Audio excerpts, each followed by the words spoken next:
Hello and welcome back to the Game Bet Match podcast. I'm your host Manny Friedman, along with my co-host. Brad Sloan. Back in the house, baby. It's been Yeah. about a week and a half. Been too long. I know, but it's Yeah. it's hard to pod during this time of the year, just like because of when the matches are, and matches are going on when we come home from work, and like the lines don't come out that early, so It's it's just I find that this is like, especially, like if you're waiting for Pinnacle or to Pinnacle usually we're like is the for I feel like if you're looking for like complete lines, if you will, meaning lines that include spreads, over-unders, etc., you have to wait for like usually Pinnacle to release before you'll get like a really like books will put out money lines, but for me personally, like if you see like a minus 800 plus 500 money line, like that's not appetizing to even look at. right. There's just so much vague and like you like usually Yeah. I want to see like what the handicap looks like or maybe like a set handicap or something. And I've just found that like it's hard to so like there's just not much time. Like if these, if you're not getting lines released until early morning and then you've got to make a bet by like 11 a.m. or your day starts at like 11 a.m. or 12 p.m., like it's just not a lot of time. You really should, like, if you're on the East Coast, you really should be up between like 4 and 6, right? That's really the best time to place these bets, I feel. Right. Probably, yeah. So Yeah. Like it's yeah, I've yeah. been waking up early around like 5:30 in the morning to place these Yeah. bets, post my logic. But yeah, it's tough. But before we really get into the nitty gritty of this pod, we just want to say, like, this is a pure recap pod because we haven't been on the air for quite some time. So if you're looking for US Open talk, this is not the best pod. That's going to come out tomorrow where we do the full draw preview and talk the matches and stuff. Yeah, Uh, it's also that like it's just the pot would be insanely long if we did that. So it's by splitting it, we're a little bit better off, maybe. yeah. And then I also wanted to say, like, it's been 2 years since we started this up. I know there was a gap between like the US Open in 20. I think we did one pod the first 4 months. I'm calling our it is you're right though. It is our like officially the podcast is now 2 years old. It I think it's more is. like 18, 20 Well, we months. did like a trial run and then we thought about like how we can like, roll this out and stuff. So yeah, we did do a pod for the 22 US Open, but it didn't really materialize. It just was crappy pod. Like we did a crappy job on it. Yeah. Yeah. But it's been quite a ride, right? Almost 2,000 followers. We have to thank everyone. I mean, yeah, Uh, it's surprising, like I will say, like it's been fun. We might get to 2000 during the US Open. We'll see. We'll see. That's the goal. Yeah. I'm off from work Monday and Tuesday, so I hope to do some live engagement, like posts and maybe spaces. We'll see. I'm heading to Aruba midweek next week for a wedding. So I don't think I'll be too active, but obviously I'll, post the bets in the morning and, be as Yeah. active as I can. You're probably working, right? Mid next week. Yeah. I mean, I'll be at the tournament Monday live, so you might see me post a few things out there, or like specifically if there's matches I'm seeing or things I'm seeing live, interesting observations, I'll probably post some stuff. Um, and then you'll see, I'll be around Labor Day weekend. I'm not going anywhere, so I'll probably be pretty active that as well because I don't think I have too much going on. Okay. Cool. Yeah. Well, Unfortunately, obviously, next week I also have like my fantasy football draft one night, which is also like frustrating because like it's just like it's a it's tight. tough, it's It's a a busy standard time in snake draft, sports. but it's hard to watch tennis during a fantasy football draft. It is. It is. Yeah. I have three of them. So, um, but that's right before the season. So still Yeah, I like, have one that's like a fair amount of money. And then the other one I just like don't like. The other one is more just like it's with some friends, so I don't really care that much. But like the one that's, I mean, they're both with friends, but the one that I care about is a pretty big. Like the winner gets like a few like several $1,000s. So like it's that to enough to care about. like Right. it's enough that I feel like I should at least like actively be like tuning in during the draft and like not like watching tennis and you know what I mean. Like the other one that's just like my friends and it did like it's pretty casual. Like that one I'm more like Couple I'll of have tennis on in the $1,000 to add to the background. bankroll, What? right? Couple $1,000 to add to the gambling Yeah, bill. yeah, that would not be a bad thing. So it's like, yeah, I mean, not that it's actually it's a cool format because like they like so much gets paid out that Hmm. it's really hard to like lose. Like it's not like the payout goes to one person. Like we pay out for like it's a 24 team league. Two highest scores per week get paid out. Two highest like what? pretty cool league, honestly. Yeah, I mean, the league itself isn't that complicated, but the payout structure is pretty cool because, like I said, a high score each week gets paid out. We have a consolation playoff that like the top couple places there get paid out. Like playoff berth gets paid out. Like there's a lot of different things that get you paid out. So like it's hard to like lose all your money. Like it's pretty good chance that you'll get at least like a decent portion back. That's good. But honestly, these next 2 weeks, I think, might be my favorite 2 weeks of the sporting calendar. There are some other good spells throughout the year, but like this is up there. Like it's just crazy the amount of like it's not necessarily the volume of stuff that's going on, but with the fantasy football and the football season starting, the US Open, like it's just I feel like this is where the US cares the most about tennis as well. So just like Yeah, of course, right? There's a massive tournament in the US's biggest city. that. Like, So I don't know. I really like it. But should be an exciting 2 weeks. But let's discuss everything that's happened in the last 2 to 3 weeks because boy, a yeah. lot has happened. And I guess we can't bury the lead, right? There's only one really place you could start with, I think. Right. No doubt. That's the center controversy. So Yeah. I know I've been very active on X and I had a long soliloquy on what I thought. So let's start with you. What do you make of all of it? So I think it's really hard. Like, as somebody who's not like a chemistry master and doesn't really understand a lot of this stuff, I think it's difficult to really fully like understand and comprehend, or not, like really fully understand like all the ins and outs. And so I think that makes it hard.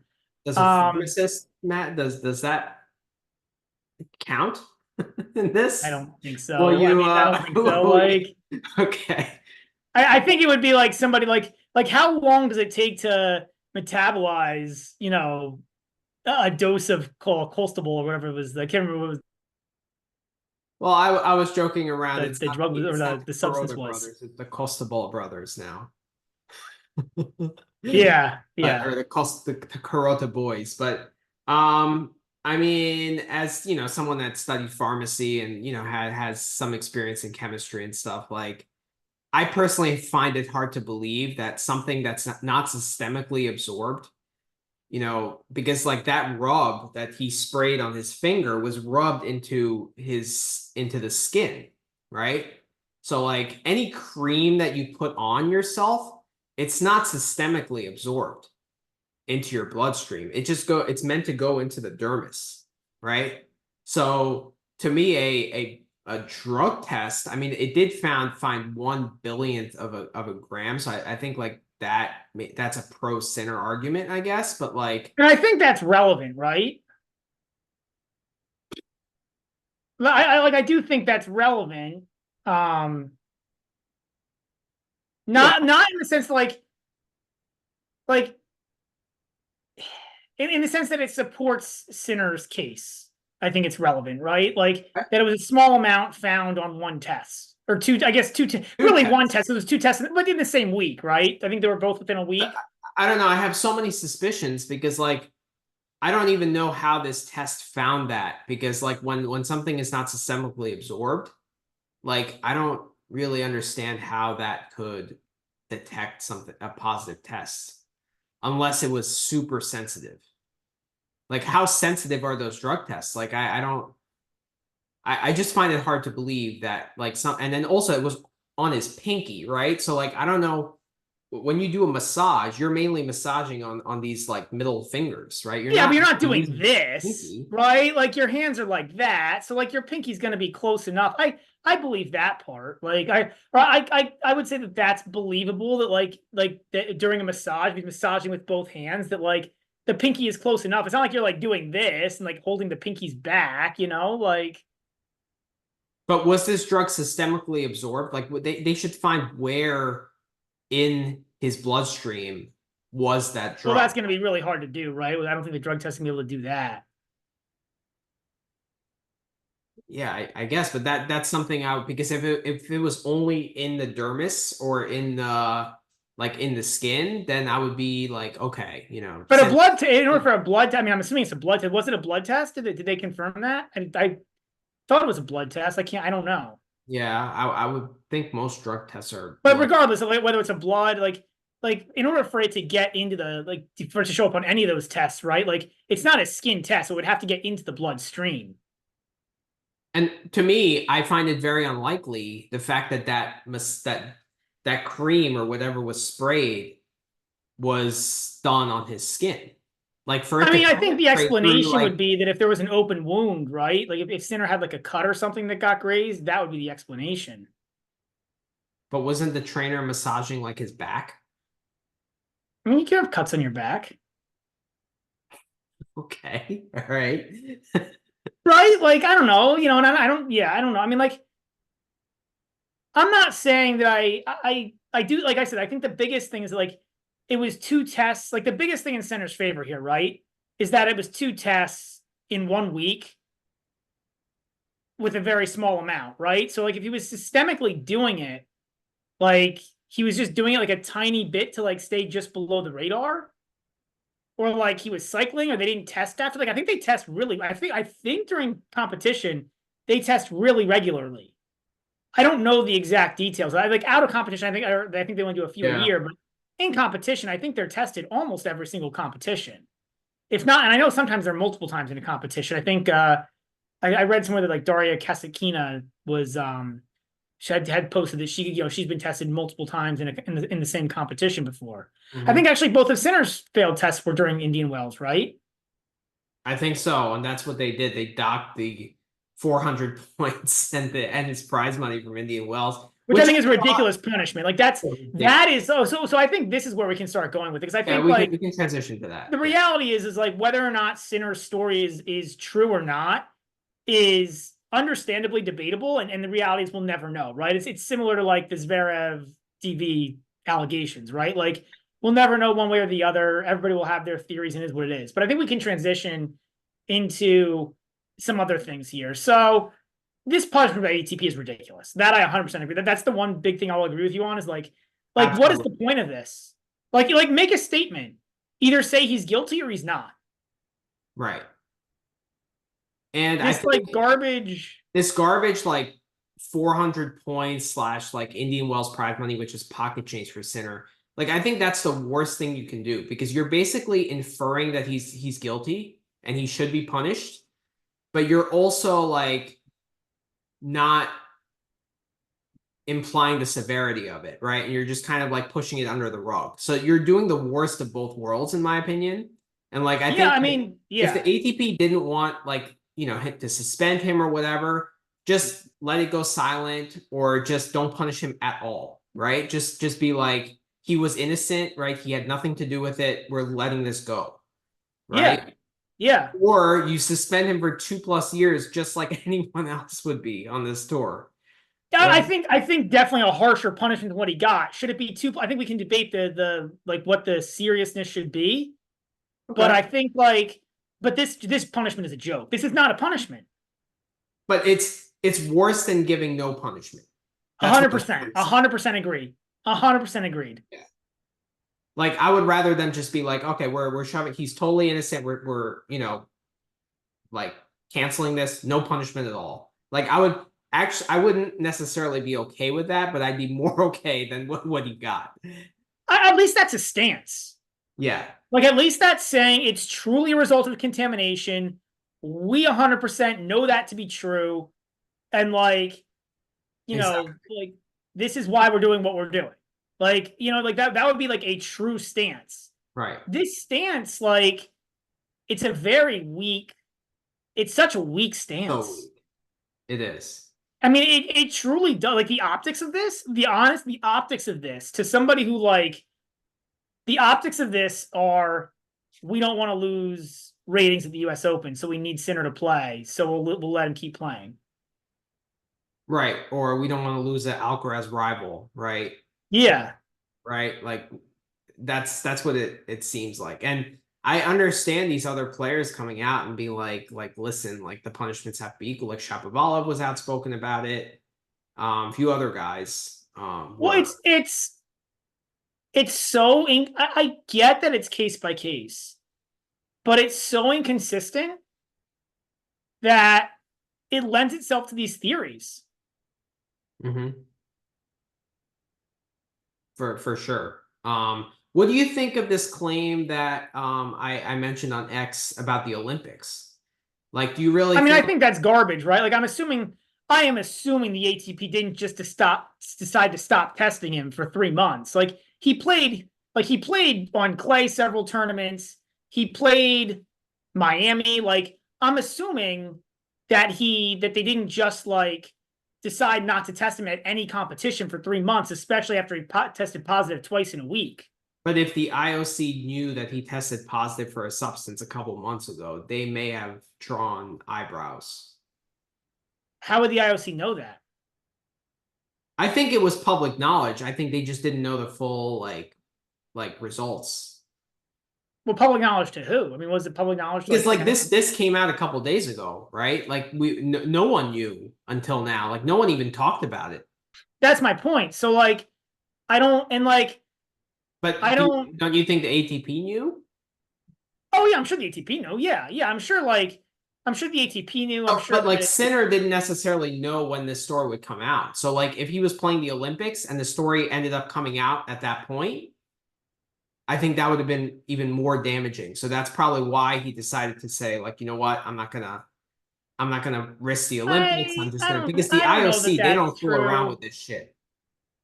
That's one No, thing for but they sure. wouldn't. But the IOC wouldn't have a positive test that they conducted. And like, what's the worst thing that would happen if it came out? They would throw him out of the tournament. Like, I don't think there was any like risk to Sinner beyond not playing or getting kicked out of the tournament, right? Like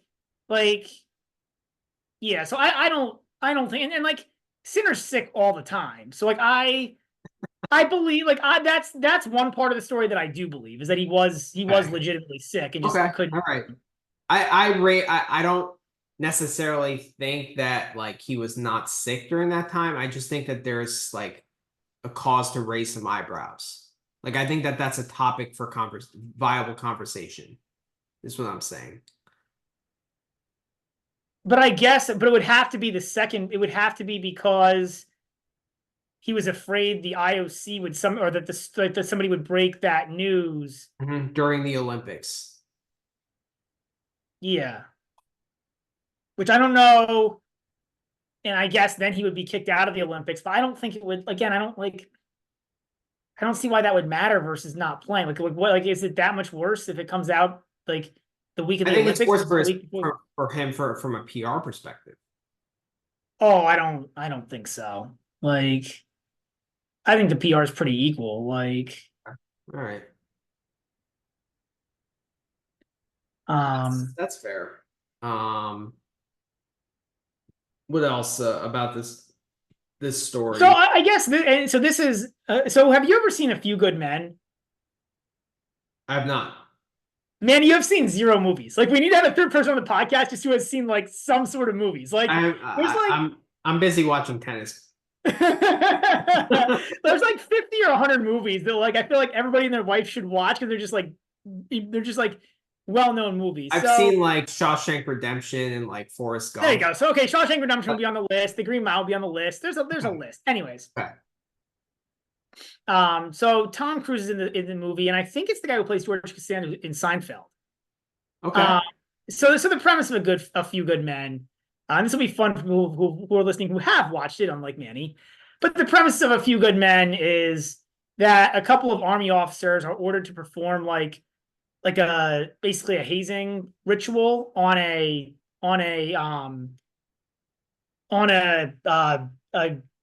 fellow officer who's not following rules, right? In order to like toughen up and get him in line. So they perform the hazing ritual, and I think that the individual dies as a result, right? The guy they're hazing dies as a result. And so the movie's about like the court case and like, okay, are they innocent or are they guilty, yada yada, right? So, but anyways, there's a scene in there where because the whole debate is like, were they just following orders and what was the intent, right? Um, and at one point, Tom Cruise and George Costanza's character are discussing this, and George Costanza's character says, I don't think they intended to kill him. I think they were I think they were ordered to do it. And I still think they should, go to prison for, 3 years, whatever the sentence was supposed to be. And that's kind of how I feel about this. Like, because okay, so let's assume Sinner's story is true. There's a few things that really disturb me about this. Number one, the physician, like Sinner's, not physician, Sinner's, whatever, body person, the guy who had the cut and who got the prescription, he had been involved with a team that had an issue with like positive testing for the same substance. Yeah. Like, he hadn't washed it, so then he put the substance on. He couldn't remember if he washed his hands before massaging Sinner. There were definitely no gloves involved.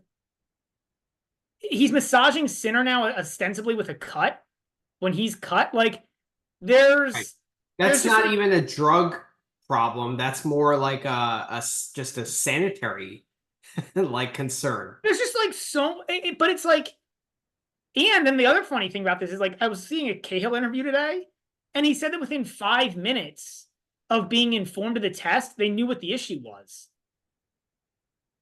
The team. Yeah. Like, so how, like, so then that means the only way you know is if you knew it could be a problem before you did it.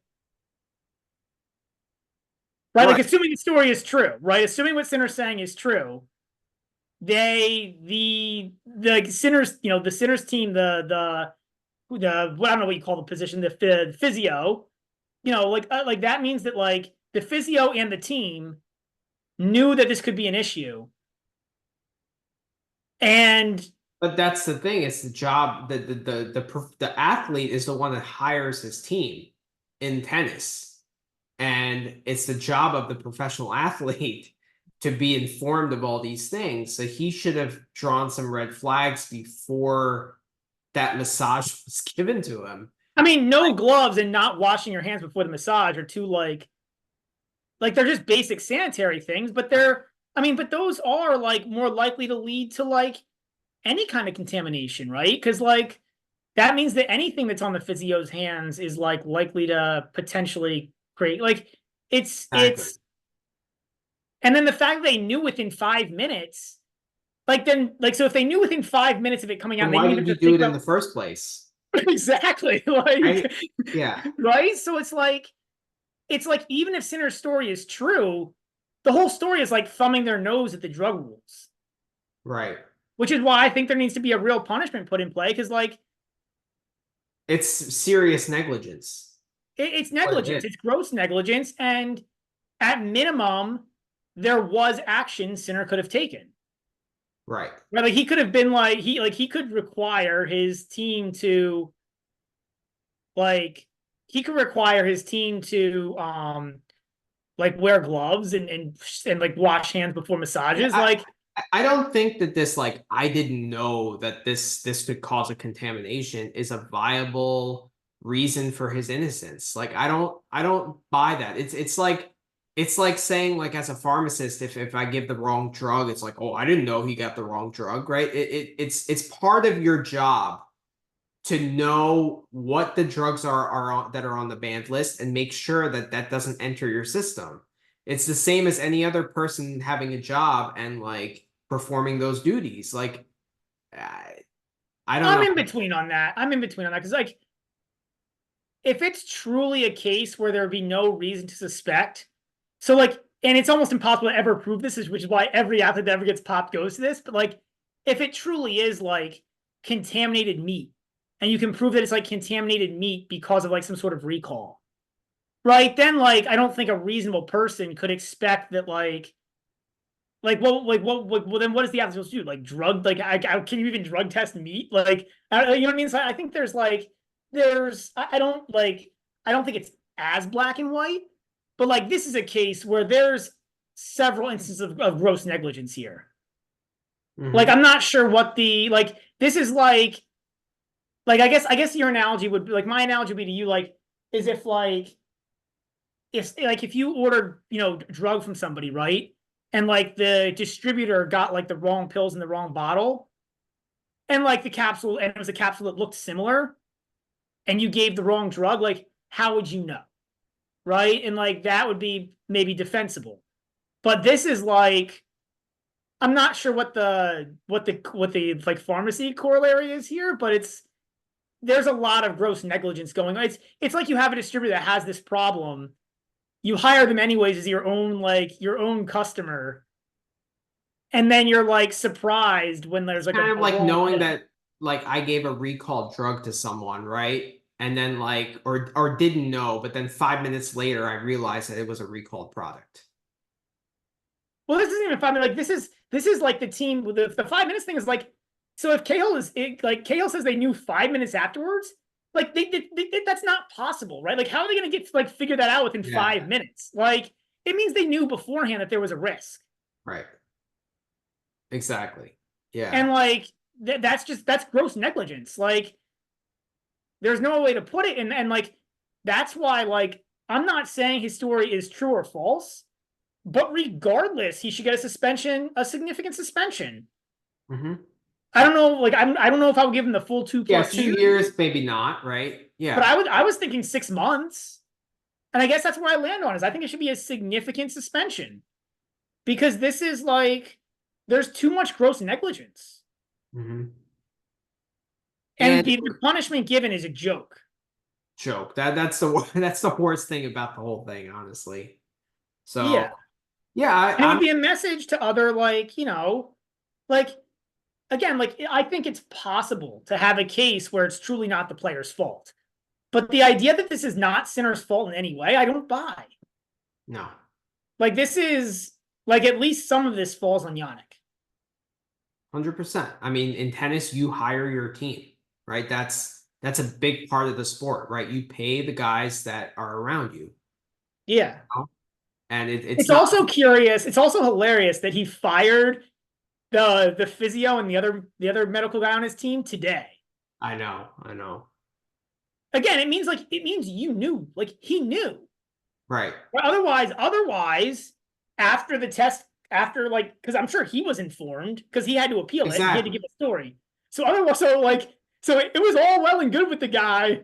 I know. When he first got informed, it's only once the exactly story breaks once the positive test comes, and now we fire him. Now we fire. No, the positive test came back in March. It's only once it got released to the public. Right? Now he's got to be fired. It's like it's like the most obvious fall guy thing ever, and it's just like I actually think it would have looked better on Sinner if he just kept them both on his team because I completely agree. Like the best thing to do here would have been to just play a hard line of like, we didn't know, like this was a surprise, like, he made a mistake. It was a grave error. Like we screwed up. Like that would be the best, honestly, like it was to say like, look, like we screwed, like we didn't follow proper protocols. We screwed up. It's, for Sinner to come out and say it's my fault. Like, I didn't see what a Sinner said today. Hilarious was that the moderator stopped questions being asked about the Sinner drug case. Like, just these are viable questions. And Sinner was answering them pretty well, actually. Honestly. Okay, I didn't hear or see any. I haven't gotten a chance. Yeah, it was just funny to me that like no questions were about Sinner and the tournament and being number one. And of course not. Of course not. It was all about this, and then the moderator had to come out and say like, "Listen, this is the last question going to be asked about this matter. Like, we're going to ask questions about the tournament. Like, that's a joke. Come on." Yeah. This is but yeah, I mean, I tend to agree with you. I don't think we can void Sinner of any fault on this. I mean, I do think his image is going to take a hit, obviously. I think it should. I mean, like I said, at minimum, it's truly gross negligence. Yeah, I mean, for me, like this, if he got suspended for 3 to 6 months or whatever, like I still don't think that would be as bad as like the PR hit he's going to get. Regardless of suspension or not, like the PR hit that he's going to get is just massive now. Like any win that he has against Sinner or any slam he wins, like everyone is going to view it with an asterisk now. Like maybe not us per se, maybe not some people, but I feel Some like will. I mean, there will be people who yeah. don't believe his story at all. Right. Exactly. And that's very, very damaging for Yeah, I mean, it's unfortunate, especially because it sounds like he didn't like gain like a whole lot out of it. Like I said, I'm assuming that it's just these two. I'm assuming there's not a bigger cover up at play here. Maybe there is, but I'm could assuming there's be not a with bigger the cover up. way the ATP does cover up stuff like there it's very possible. Yeah. Very Yeah. possible. It wouldn't yeah. But And I think it's just generally, yeah, I think it's like I think that's the biggest thing is and I think the players are right. There is because they do this so case by case, it's like so like random who gets in trouble for what and then how the appeals go. Like, there definitely has to be a more uniform punishment in place for sure. and certainly a more uniform policy around appeals. Right. Like, because most guys are like suspended while their appeal takes, I think, or suspended while their appeal takes place, and then eventually it gets like bumped down or whatever. But in this case, they like heard the appeal right away. And I guess they said it was an easier appeal to hear because Sinner had the story like prepared. But again, like but to me, that's worse. Like that means that means you knew there was a risk. Like, Yeah. yeah, I think there's just so much about this that's like just so bad. How much do you think is like, everyone and their mom knows that physicality is a problem with Sinner and like his lack of muscle mass and like, his lack of, ability to, you know, play long matches and, like that's his biggest issue for sure. And like the fact that he tests positive for a substance that, you know, is known to build muscle mass. I know it was a very small amount, but like still, I don't know. I just feel like there's some level of suspicion here because the team must know like, oh, we have to find a way to get him an edge kind of thing. Oh, 100%. 100%. Yeah, 100%. I think that I think that there's a lot of I think there's a lot of valid reason for suspicion here. I yeah. agree with you on that. Yeah. Yeah. I mean, right? Because I mean, like, it's possible, right? I don't know enough about this, and I don't know enough about the details of the particular, substance, but like it's hypothetically possible the entire story's bull. And that like he just got popped at a really low level for whatever reason. You know what I mean? He was trying to cycle or whatever, and like, he almost got away, but didn't quite, got caught by a billionth of a gram. Like, like and like I said, it does like there's like there was two tests within a week, so that doesn't necessarily support, like, there's a lot that doesn't support that. Like the biggest thing in Sinner's favor is the two tests within a week, both showing a very, very small amount. But I mean, yeah, I think there certainly is reason to be suspicious. Mm-hmm. For sure. For sure. Like, because like from just a logic perspective, the story being bull makes a lot more sense than the story being true. Exactly. I find way more reasons to be suspicious than reasons to just like believe the story and like favor Sinner in every way. Like there are so many more reasons to be suspicious. I can just name off like 5 or 6 that I did on X. Like it's yeah, it was quite the story. I was in shock when I saw it. I mean, I wish it didn't happen because I genuinely like Sinner. Like I wish Yeah. it was all clean and good and but I guess more reason to think that Alcaraz has a leg up on him. I mean, who knows about Alcaraz? I mean, like, honestly, who knows if any of these guys are really clean, Like that's the other piece of it, right? Like Yeah, there's but just you're innocent until proven guilty. I guess. But is he but okay, but then is he really proven guilty? Is he like truly like I guess it depends on the definition of guilty. But anyways, The drug test. So in my eyes, you're guilty in that sense. okay, fair enough. Fair enough. I mean, it's also funny to use such an old like substance, right? Like, like if he actually was trying to gain an edge, it's funny that he picked like this to get an edge with. Because like this has been around since like the 70s. Like you would think he would use newer technology, but like Yeah, we don't dispense this at the pharmacy. Well, So it's not legal in the US. I know. That is true. Yeah. Yeah.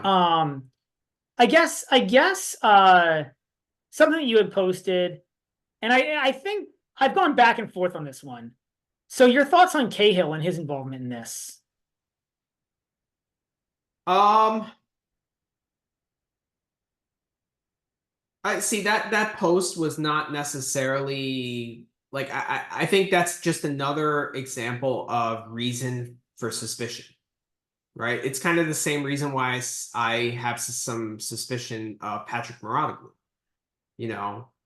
Um, and I just think like there's a coincidence that you coach the top women's player and the top men's player, and they both test positive. Except when Halp tested positive, he wasn't coaching her at that time. But you don't know how, like, yeah, I guess. I mean, but like, was he using the same trainer? Doesn't necessarily have to be the same coach. No, I don't think. I don't know if there's any overlap. I don't think. I mean, it's a different substance too, right? The whole thing, the whole like everything about the two cases is pretty different. Well, I go back and forth on it is like originally I had no suspicion of Cahill because I was like, you know what, like this is like he probably wasn't involved. Like, he certainly wasn't involved in the Halep because he wasn't even on Halep's team at the time. Like Well, to this be is, fair, when I posted it, I thought that Halep was under his tutelage when she tested of positive. course, and then it would make a lot more sense. Then your post would make a lot more sense. Yeah. But what what I do think, like, but I was like the fact that again, like he came out and said that the team knew within 5 minutes, like that means the team like must have all known, or it means there must have been like a high level of like Oh, understanding, but like I think his interview with ESPN didn't do him any favors no, in no, the slightest, right? Like if you actually no. go back and listen to those interviews, like from start to finish in its fullest, like it did not do him any favors. It kind of almost showed that like he kind of knew, like just by not necessarily what he said, but by his tone and his like the way he presents himself. That's it didn't give me positive vibes.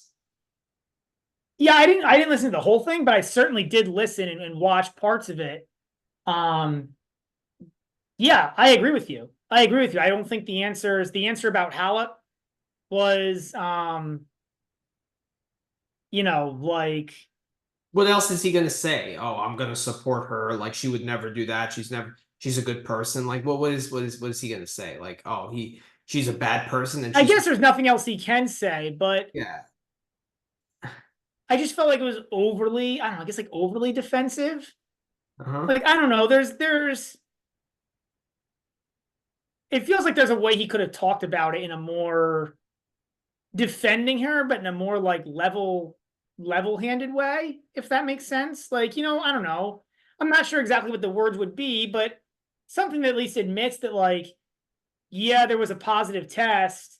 Like, that like this, like this could be I don't know, maybe there's something about Romanian or maybe I don't know. Like, but like maybe like some explanation of like how this like could have been a problem and like why he believes it rather than just like, oh, her character and coming out and defending, I her would character with. prefer like there's no excuse. We got caught and you know, if the ATP issued consequences, we'd have to accept it. Like something like that, you know? I think there's a way. I think there's an in between that says, look, I wasn't doing it to. That says like I wasn't. We weren't doing it to cheat, but we did fail to adhere to the rules, and therefore, whatever suspension comes is fair because like that's like if you want to go with the story they're going with, like they're not adhering to protocols for sure. No, exactly. And denying that Like actually, if there's a chance, right? Like the right thing to do, and I doubt anybody would actually do this, but the right thing to do if you knew there was a chance of contamination or if you realized it like right afterwards and you're like, oh, that was a dumb move, would be to like contact somebody and be like, hey, like, FYI, like, like our physicist made a poor decision. Not wearing gloves, using the substance, right? Like, Yeah, and we're you fully may see a aware that it may small have amount caused of some this. combination. Yeah, and you may see a small amount of this like show up in a test.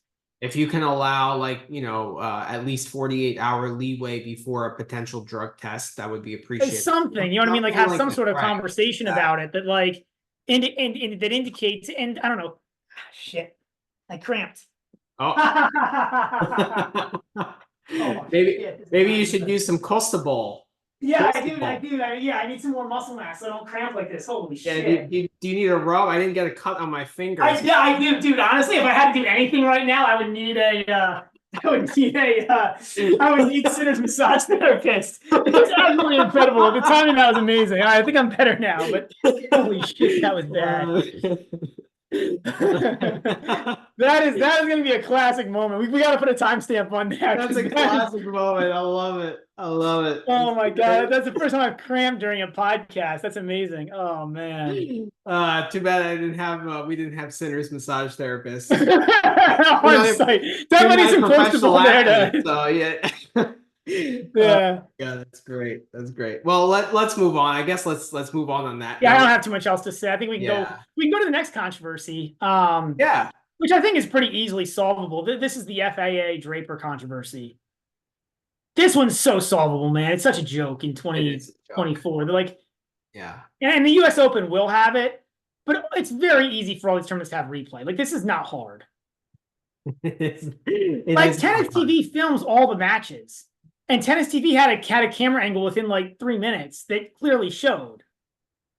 And all you've got to do, I guess they don't show all the matches because some of the matches are on our courts. But I'm like, I've got to imagine there's some sort of filming for all these matches. And if there's not, like, somebody from the ATP can film all these matches. Like, that's not too much to ask. I'm still taking the stance that I was disappointed in Draper's sportsmanship there. Like, I understand it's the judgment of the chair umpire, but like, we play tennis, when the ball bounces twice, or when the ball bounces in front of you. Like, I find it hard to believe that he like had no idea that the ball bounced in front of him when he hit the ball. Like, I don't know. I agree. I agree. Like, I agree that I find it. I agree with the. I don't find it. I guess I find it hard to believe, not impossible to believe. But it's hard to believe. You're running and like the ball hits a weird spot of the racket and it bounces in front of you and goes over. Like, I just think that's a point you utilize good sportsmanship. You go that's way harder call for the umpire to make than for the player to make. Right. And if you want to be a good sport, especially, these guys are like cordial and stuff, like, he's still in a winning position. It would have been deuce, right? At 4-5. Like, you just say, listen, let's that ball touched the ground. Let's replay the point. Like, I still think it's like, well, he did offer a replay of the point. He did offer the replay, but like that's a point where you like. So I don't really view it as a bad sportsmanship. I just think like he could have been a better sport about it and just conceded there. He kind of won me over by saying, "Oh, let's replay the point, and I'll leave it in the hands of the umpire." But the umpire is not gonna change his mind, right? Because that would be like a sign of weakness. It would just be a sign of like he didn't know. Like, also, we've talked about this before. The other point I want to bring up is like, how much of a joke is having the supervisor come out? Like, does the supervisor ever do anything? Like, you've pointed this out before too. It's so like stupid. It's such a waste of time. Like, the supervisor just comes out and talks with the ump and sides with the ump. Like,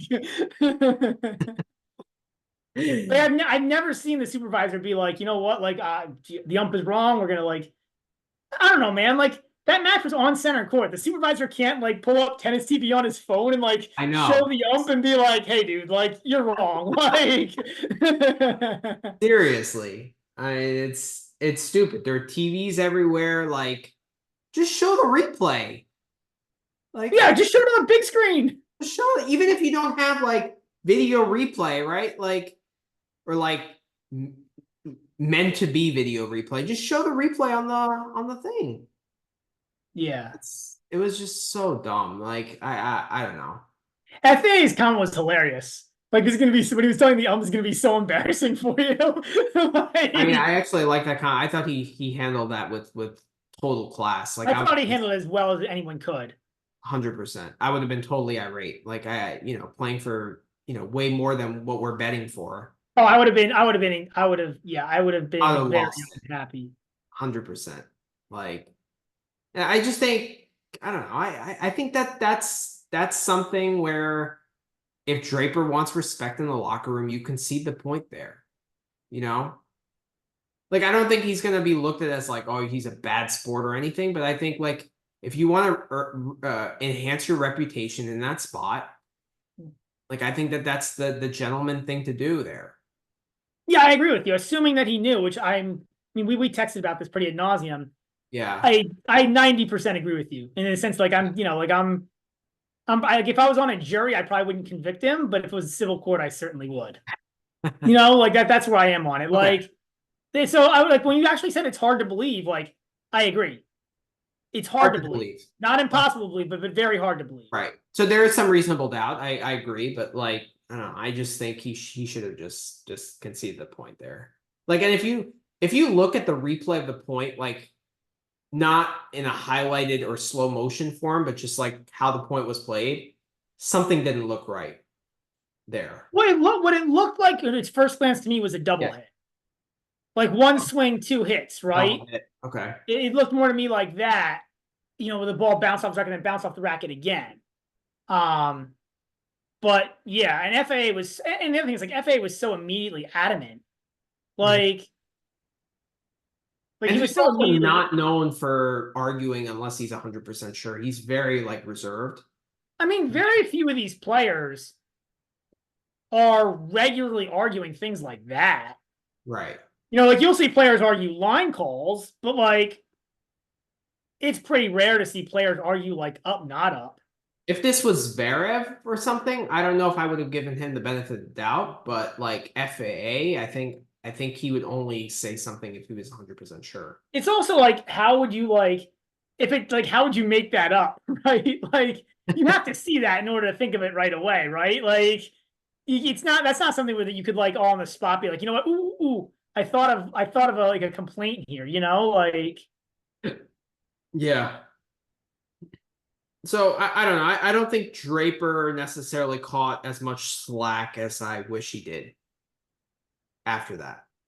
Yeah, I think it's the whole thing is challenging. I think there's definitely room for different points of view on what his role should be there. Okay. Like, I think there's, I think in general, there's, I'll go to other sports, right? Like in other sports besides tennis, do players call, like, besides tennis and golf, like, when else do players call violations on themselves? Like, in football, you never see a guy go, oh, it's like, I held him, like, you should move us back 10 yards, right? Like, that's true. So I think it gets really gray in terms of, like, what is, like, certainly some players have the, and that's where it gets tricky, is like different players have different, like, they view sportsmanship differently. Yeah, it's not I think a one size fits all. Yeah. I just think, like, if you're gonna allow a guy to have, like, a first serve, sometimes there's, like, a long delay in between, like, first and second serves, or something happens or something, and they're like, I'll just take a first serve, right? Or there have been instances of sportsmanship which are all over, like, YouTube and stuff. I can't, like, oh yeah, there are instances of fantastic. That's why I think it's weird, is because, like, it shouldn't matter the timing or the significance of the point. 100% agree with that. I completely agree with that. That's right? Definitely true. So, like, I don't know if this wasn't match point, does Draper concede that point? Or if it's like, 3-all, 15-all or something, or 3-all, Yeah, it's a fair question. Right? I think he does. Like, I think he's a decent guy, but the fact that it was match point is such a significant part of that match. Like I think he just decided, okay, I'll replay it if the umpire rules it, but I'm leaving it up to him. You know, Well, he offered the replay, right? Like, because Draper actually offered the ump the and the replay. fact that he's offering the replay shows that he knows that that ball bounced in front of him. Because if he thought he won that point fair and square, he's fighting tooth and nail there. Oh, He's, I 100% agree that like there's 0% chance that he truly feels like it didn't hit the ground, right? The Mhm. question is like and we'll never know this, and it's just speculation for fun, but the question is, does he know it hit the ground, which I'm 95% sure, 99.95% sure he knew it hit the ground and bounced over, or is he just like something really strange happened there? I think it hit the ground, but I'm not quite sure. Maybe it double hit my racket. It was, it was like a weird shank and it was really fast and I couldn't hear it with the crowd, yada yada. Like there's maybe some room for that. I But just think if he knew it didn't hit the ground, he's fighting tooth and nail, especially on a point like that. well, that's what I'm saying. He's I not don't think offering to he thought replay anything. right, like there's three possibilities, right? There's he thought it hit the ground, he thought it didn't hit the ground, and he genuinely doesn't know. Right. And I think you can take out the he thought it didn't hit the ground completely out. Right. I agree with you. I think either he wasn't sure, like he said he wasn't sure. So I think it's either like something weird happened, he wasn't quite I'm not, sure. I'm not buying that. I'm not buying that he didn't know. I'm 90 to 95% not buying it. There's a small, like I said, I think there's reasonable doubt, but yeah, I look, the bottom line is this is so solvable. And Exactly. it's so silly that we don't, have like, and I think everybody said it, but it's silly that they don't have replay Yeah. of every court. Certainly at any ATP tournament. Agreed. Agreed. All right, let's transition to the actual tennis. So Yeah, center the druggie, he wins a tournament. I mean, I'm pretty sure he was clean for this event. I mean, it was a tough week for him. Credit to him for getting through it. Um, Tough tests with Rublev and Zverev, right? Especially the Zverev match that was really close. yeah. Versus I would. Well, I mean, Zverev. I think yeah. I mean, it's yeah. It's I don't think there's too much else to say. Like, I don't think it was the best like week of tennis from him. Like certainly has played better tennis, but he did manage to win the event. Right. Um, yeah. I mean, very. Yeah, I mean, not certainly no. Even Michelsen wasn't. Even Michelsen and Tiafoe weren't that straightforward. Yeah. Yeah, I think his level in like say Miami, for example, or Australia, obviously, were way higher.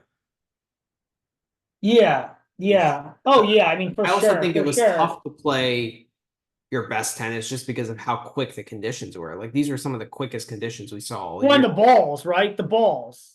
I thought were the story here because I don't know, watching the event, like watching the event on TV, it felt like the balls were almost quicker than the court, if that makes sense. Like I thought the court was fast, but I thought the balls in some ways were almost faster. It seemed like the players had a really hard time controlling the balls. Yeah. Yeah, I would agree with that. Um, Yeah. Coming off this week, I mean, and like we'll get into other guys like Alcaraz, for example, who couldn't get through Monfils, and he just had a really tough time controlling the ball. But he also said he practiced pretty well, and then once he stepped on the center court, he just like couldn't control the ball at all. yeah, So I think it was like I think that center court actually played quicker than the other courts, and you combine it with the ball speed, and it was just like really tough for other guys.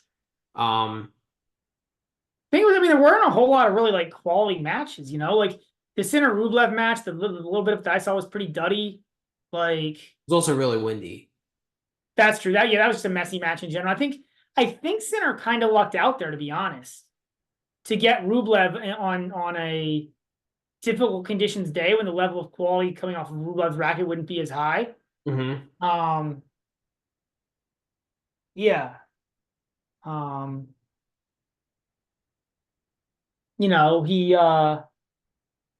he He won a couple of tie breaks against Zverev in the final. That was obviously a super competitive Yeah, match. semifinal, Like yeah, that was tough. semifinal, yeah, you're right. Semifinal, yeah. Tiafoe was the final. Disappointing, man. I got to hitting my one Masters 1000 winner bet. I'm telling you, man, there's a lot of cracks at the goal. Like guys keep getting close. I know. Well, who was your pick there? Well, I'm just saying for the American bet, my pick to win the tournament, I didn't Oh, have a pick. oh yeah, that's true. I forgot Tiafoe was close. Yeah. Yeah, I mean, a little bit of a resurgence from him, you know? yeah, yeah, I don't know again if it was the most impressive week, but certainly a the most impressive week we've seen from Tiafoe in a long time. for sure, for sure. Yeah, I mean 3 sets with Lechka. I mean 7-6 in the third. That was a good match. Hubie. I mean Hubie wasn't healthy, so got through that with a retirement.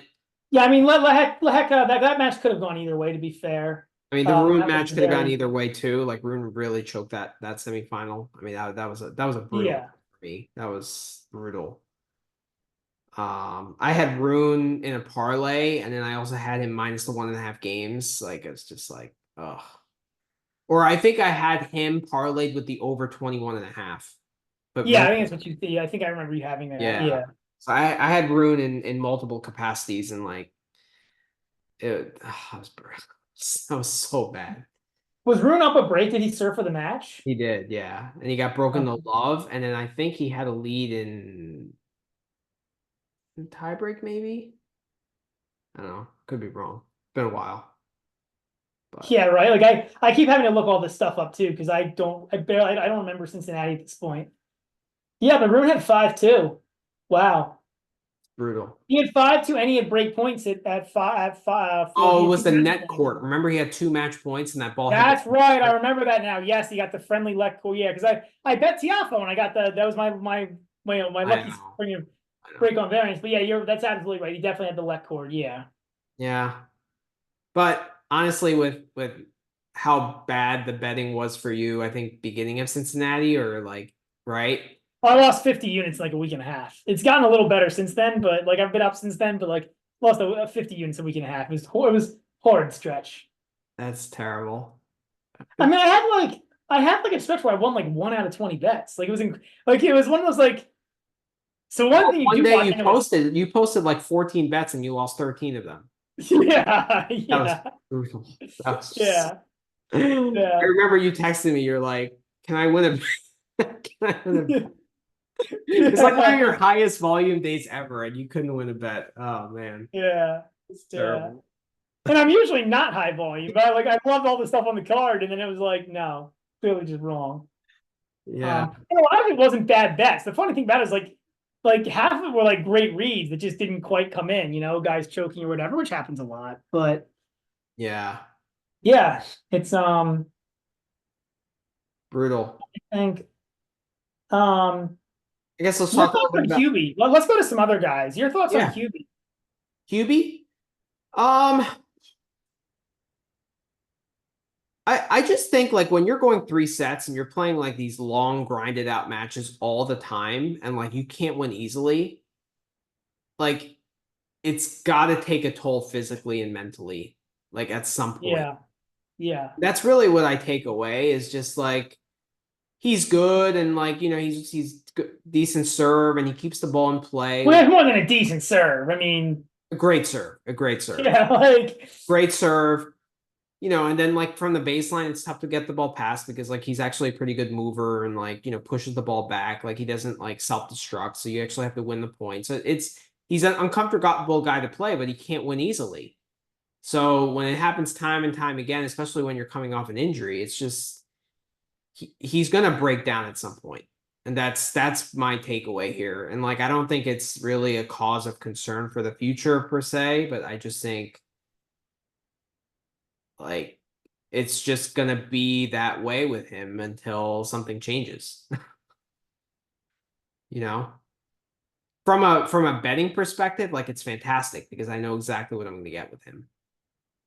so what's amazing, I mean, what's absolutely amazing about Hubie, right, is that like so last year, right? he played 23 2-set matches and Mhm. 32 3-set matches, Wow. which is insane.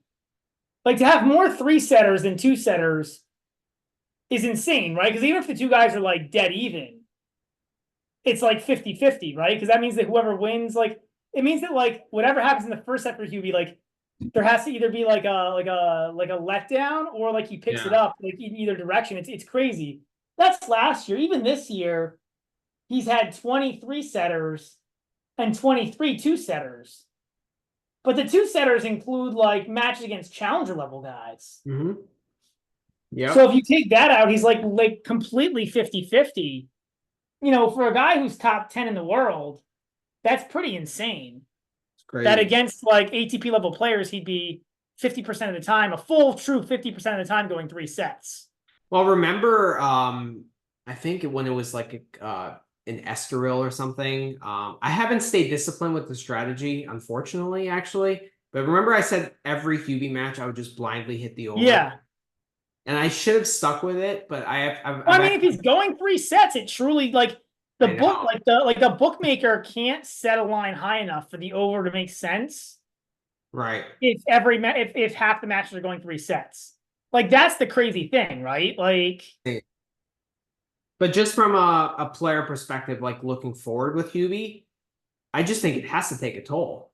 It has to take a toll. I also think like he did not look good to me in Cincy. Like his movement didn't look right. Yeah, I don't think he's back to where he was, but like if he's 100% healthy, how different is it? Different. I mean, not right. Like it's maybe not the results because he wins in 3 sets no matter what all the time, but like the I guess what's different is that Yoshi doesn't have 18 break points in the set. Yeah.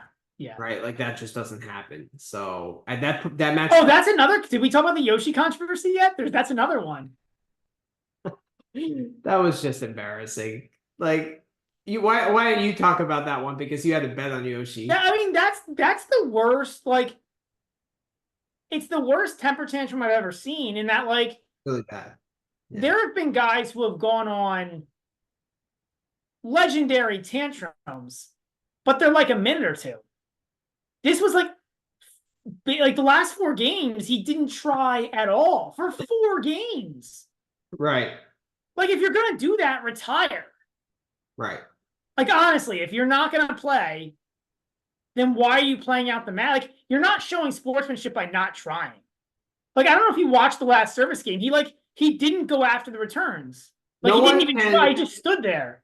No one can prove that you're not healthy or you're not feeling well. And if you retire, like, you could just say that you were injured and that's the end of it, right? Like, you don't even get like bad PR from the media or like. My point is, like, this is not. This is even really, if he retired and his stated reason for retiring was, I didn't want to play anymore. I didn't, I didn't feel like playing tennis. Even that's better than what he showed. That would be better than what he did. Yeah. Because look, it's not just what he did here. Like, he must have lost so much respect in the locker room after this meltdown. Like, if I was another player, like, I would look at him totally differently after this. Yeah. Like, it's a lack of respect, not just to his opponent, not to like, but to the game. Like, it was completely embarrassing. I mean, yeah, like, and it was so extended. It wasn't like a moment of emotion. Yeah. This was like an extended, like, and his team were laughing. Like, that was even more embarrassing, honestly. Did you see? Yeah, I don't understand. Like, when he was like chucking balls out of the stadium. Like, yeah, I don't understand. Like, I don't. And he was in the match. Like, if you're losing like 6-1, 4-1, okay, right? Like, it's not good, obviously, but I would understand. You're in the 3rd set against a guy who's not playing that well. Like, yeah, you were in that match. Like, if you just knuckle down and get a few returns and play, like, who knows? Yeah, I mean, it was like, you were that frustrated over Hubie, like, hitting a return winner and winning the 2nd set? Like, come on. Like, that happens. And Yoshi's melted down before. But like not this is. I mean, this was like I don't like. I mean, this was just I so extended. Like that's what I keep going back to. Is it wasn't like it was like a point or like a minute, like a moment of like Also, of a chucking a ball out and getting a point penalty, okay. But like, if you know that you're getting a game the next time you do it, like, don't do it. but even that, like that's just like a passionate rush of anger, right? Like people like I would have more understanding of that than like this wasn't even like this was like hitting the quit button. Like he rage quit. Yeah, you're right. You're right. Right? Like I like it, I mean, that's what he did. Like and and like it wasn't even like he like I don't know, like he truly I mean like the last game, like he didn't even like slap balls or like he just stood there. Yeah, yeah. I mean, I'm gonna betting his matches. I'm gonna look. I'm gonna probably just gonna look the other way because, like, I don't know if this kind of tantrum could happen No, I again. mean it's happened, but like he's one of the more like he's one of the players who's more likely to get down himself than other guys on the tour.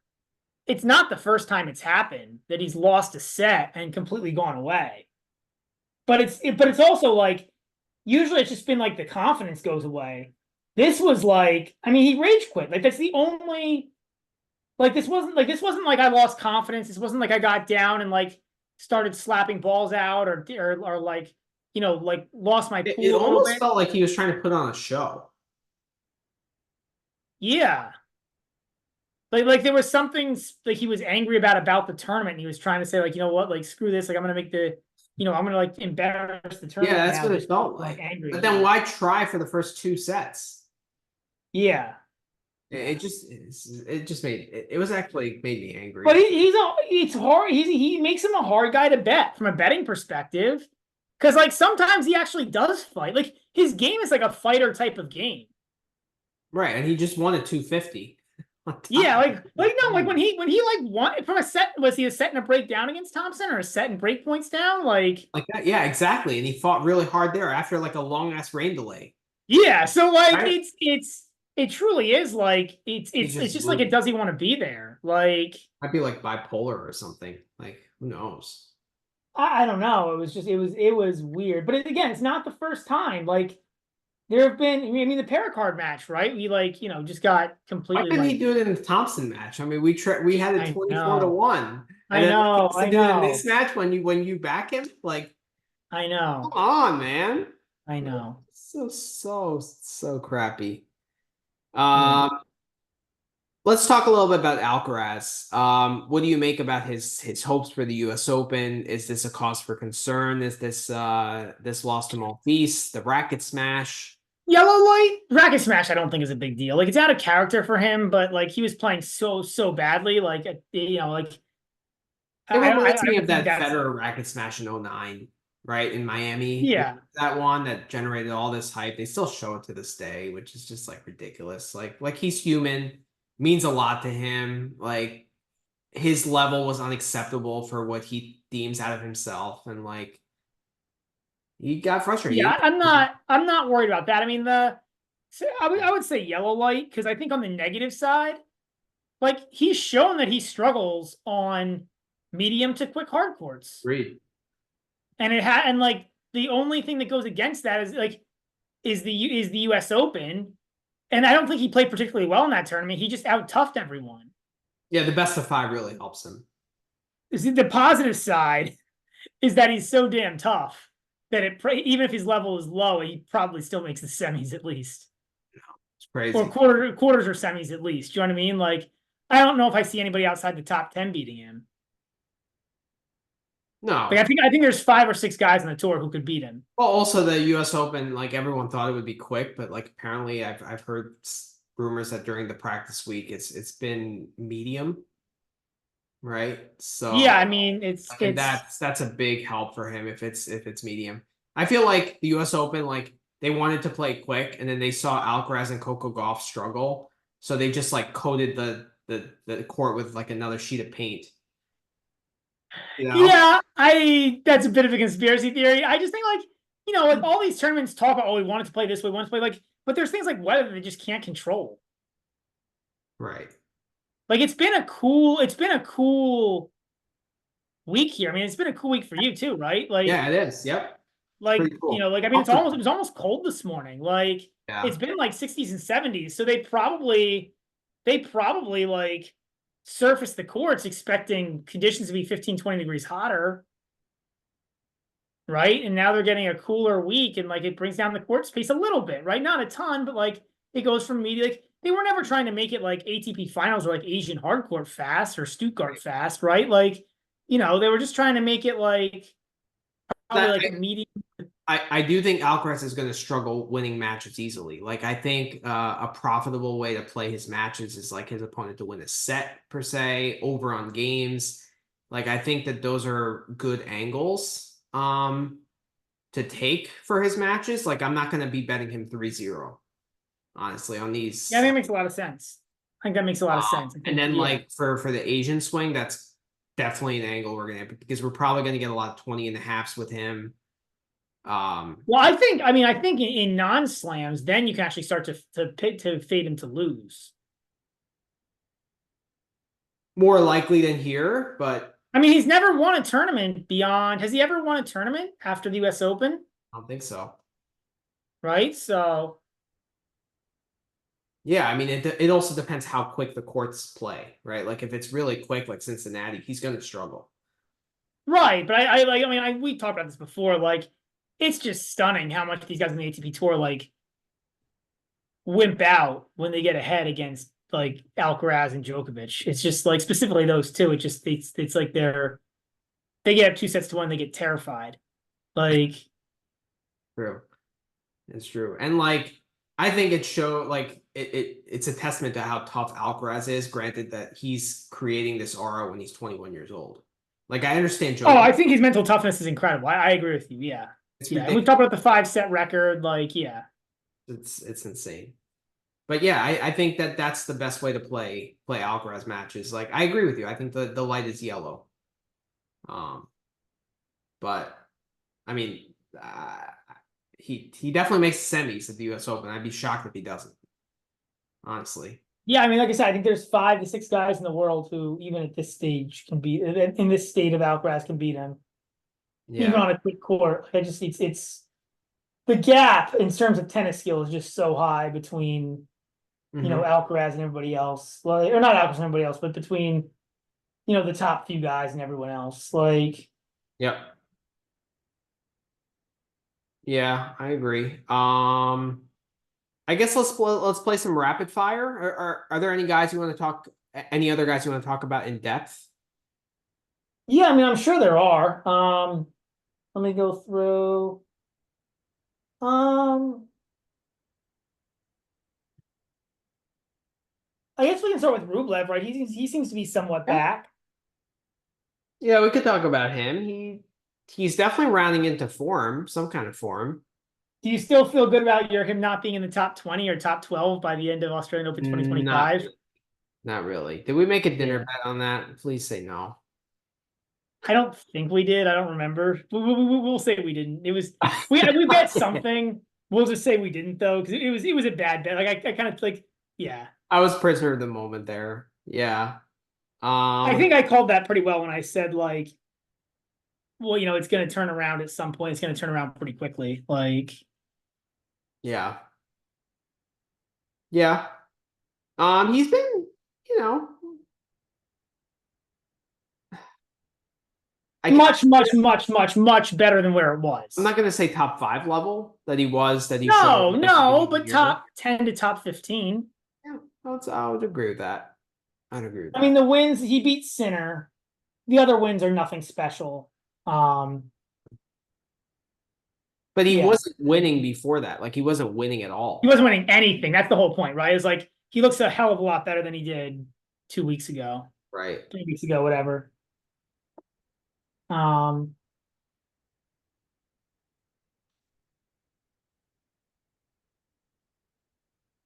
I I don't like see many differences in his game. I think he's hitting his backhand better. I think that that's a big thing. Like he's actually making progression with that shot. I think he's serving better as well. I think that's a sign. So that serve +1 is helping him a Yeah, lot. I mean, yeah, I agree. It's not like his net game's gotten better. Like, No. um, I guess next guy, Medvedev. Yeah, I was watching some practice matches with him, or like practice sets that he was playing. It looks like his forehand, like something is off with his forehand. Okay, Like interesting. I haven't seen. he's not really hitting through it or hitting it aggressively. I mean he never did, but like he's like kind of like pushing it and like the ball has nothing on it. Yeah, It just seems like he's just very easily attackable now. And like I don't know, like when the court is playing that fast, I don't think you can afford to be like a backboard, and just play octopus mode. Like I feel like you have to be aggressive to some extent. I mean, like the problem with that is like, okay, then what court can octopus mode be successful on if not like a fast hard court? But like all the matches that he's played really well on and been the octopus mode, like I would say like last year against Alcaraz, right? Or when he beat Djokovic at the US Open or Djokovic at the World Tour Finals, right? Like those were quick hard courts, but I feel like Medvedev was being more aggressive than he is right now. Okay, that's fair take. So like I think his serve kind of regressed a little bit, and I think like he's just not he's getting balls back, but he's not being proactive in rallies. Like he's not like looking to take initiative in the point when he has the opportunity to do so. That's fair. So that's Um, that's kind of my takeaway. I don't know. I think it's again, he's another guy that's just a beast in best of five, right? Like best of five helps him. yeah, that's kind of where I was gonna, where I was thinking, where I was going with this. I don't like. I almost don't know how much it matters. Like I think he can play his way into form the first week of the U.S. Open. I think I agree with you. I think best of five is hugely helpful for Medvedev because his defense is so good and his consistency is so good. It's so hard to play three great sets to beat him, Yeah. and that's what it usually takes, right? It usually takes three, or at least three sets of really good tennis. And I think, yeah, I think best of five is a huge advantage for him.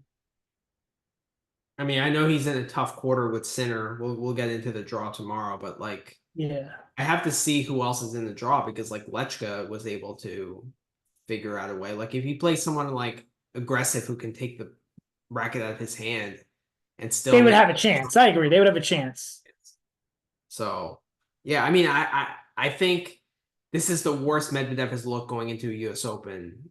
Oh, Wow. for sure. Yeah, for sure. Like usually he's doing really well on quick hard court. So it's I think it's definitely a concern. Like, I mean, it's fascinating to me because like I have no idea what to do in terms of betting. I haven't really started to look at prices and things like that yet, but I have no idea because like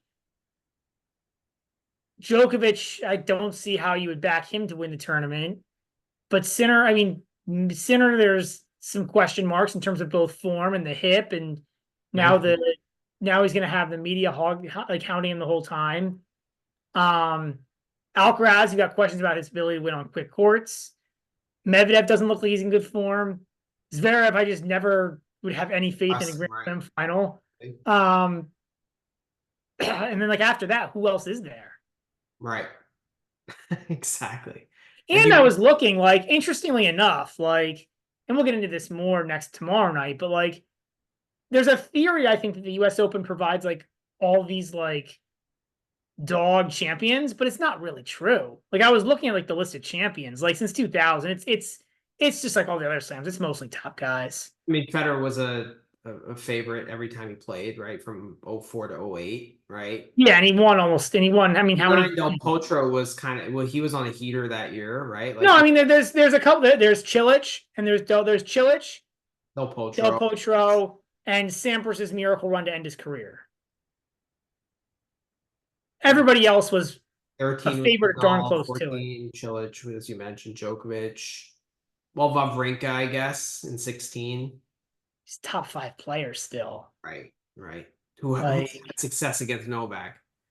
like So to me, that'd be similar to like I wouldn't be stunned if Zverev won. Like I would be surprised that he got over the hump, but it wouldn't be like So let me ask you this about Zverev. Do you think this court is better for Zverev, or do you think clay, like French Open clay, is better for Zverev?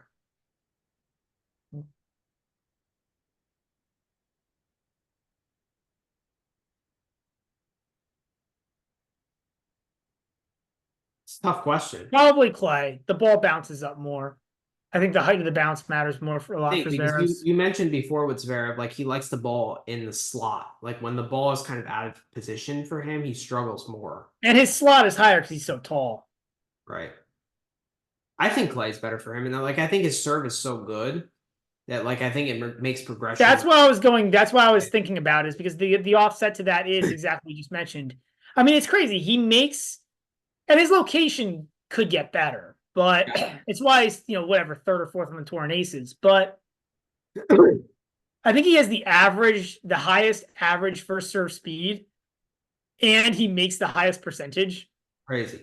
It's crazy. Which is insane. Like usually, like in order to make the serve, you have to take something off of it. But usually that results in a slam win, but not in his case. well, again, I think the head is the question, right? It's just like, and honestly, if you go down any further down the list, the head becomes a question for a lot of these guys. Like I can't, and we'll get into it more, but the head is really only not an issue for Djokovic, Sinner, and Alcaraz. That's it. They're the only ones that have proven that they can get over the hump. there's other guys who I think are pretty mentally tough as well, who I don't really think it's as much of an issue. Well, at various places in the rankings, but I don't know if any of them have the skills to win a title. Right. Like I don't think we've seen Demonor choke a whole lot, but does Demonor might not even play. And he's also coming off an injury. Like he didn't play, I think, Montreal or Cincinnati. Yeah. Right? I'm not saying I'm picking Demonor to win the tournament. Yeah. I'm just saying, like, there's guys like that. Like Holger Rune has shown that he can show up against favorites, but or against top guys, but can he actually you lose a 5-2 lead against Tiafoe in a Masters 1000. That gives me no confidence that you're going to rise to the occasion. I completely agree. The problem is like it can go like he's any given Sunday. Shelton has shown that he's willing to keep firing away, but he's not good enough player to win. My point is like there's other guys who I think have the head, but they just don't have the skills. Okay. If some guys anyways, getting back to our rapid fire, but some guys have the game to get into a winning position, but then don't have the head. Right. There's a few guys like that too. Yeah. Right. So like that's another crop of players. But you got to have both. And there's not a whole lot of guys that have there's not a whole lot of guys that have both.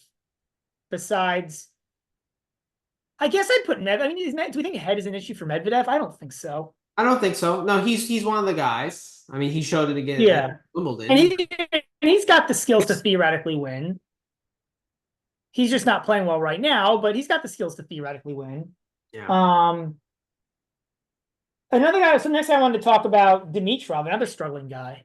I haven't seen any of his matches just because he's been struggling so much. He's only played a couple matches, but it's hard to say because like the injury question mark, and like I mean, going into the U.S. Open, he's not a guy I like to back in slams anyway, just because of the physicality part of it. He just has to work so hard to win points, and it's a challenge. Like if Miami, like if this was 2 out of 3, okay, I might back him because like in Miami he showed that he could play some great tennis, right? But you add the 3 out of 5 element, it's just going to be an uphill battle for him. Yeah, I agree. To win 7 matches and to win multiple matches against top guys and 3 I'd more likely back Demonor in this kind of spot, but like both guys are coming off injury, so it's tough. It's tough. Yeah. Yeah.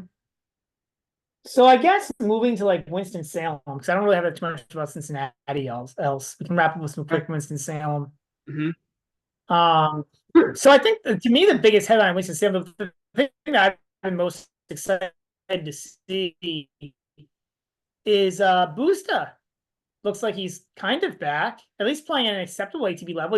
He's probably not going to be at the top 10, 20 level he was, and I don't think You that's a had to reasonable bring this expectation. up when I was But with you know, my he Cosmo. Huh? it was You had honestly to like I bring it think it's up actually like now. the You most had positive to. story. Like it's fine. Like we've talked a lot about negative stories. You know, it's been a very Fine. negative. It's fine. It's been a very negative first 90 minutes of recap. Like there's some positivity. Yeah, it's true. It's true.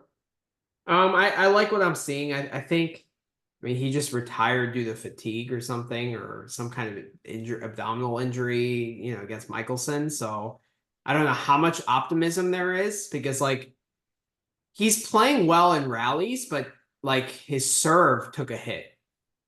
That was a bigger concern that I should have thought about. I was just surprised how well Michelsen stayed in rallies against Busta, which Yeah. shows that I still think that Busta is slightly underpowered. I Well, don't. I don't think like if the expectation you're putting on him is to play at a top 20 level, I think that's unfair. Right? Like I'm impressed that he's playing at a professional tennis level.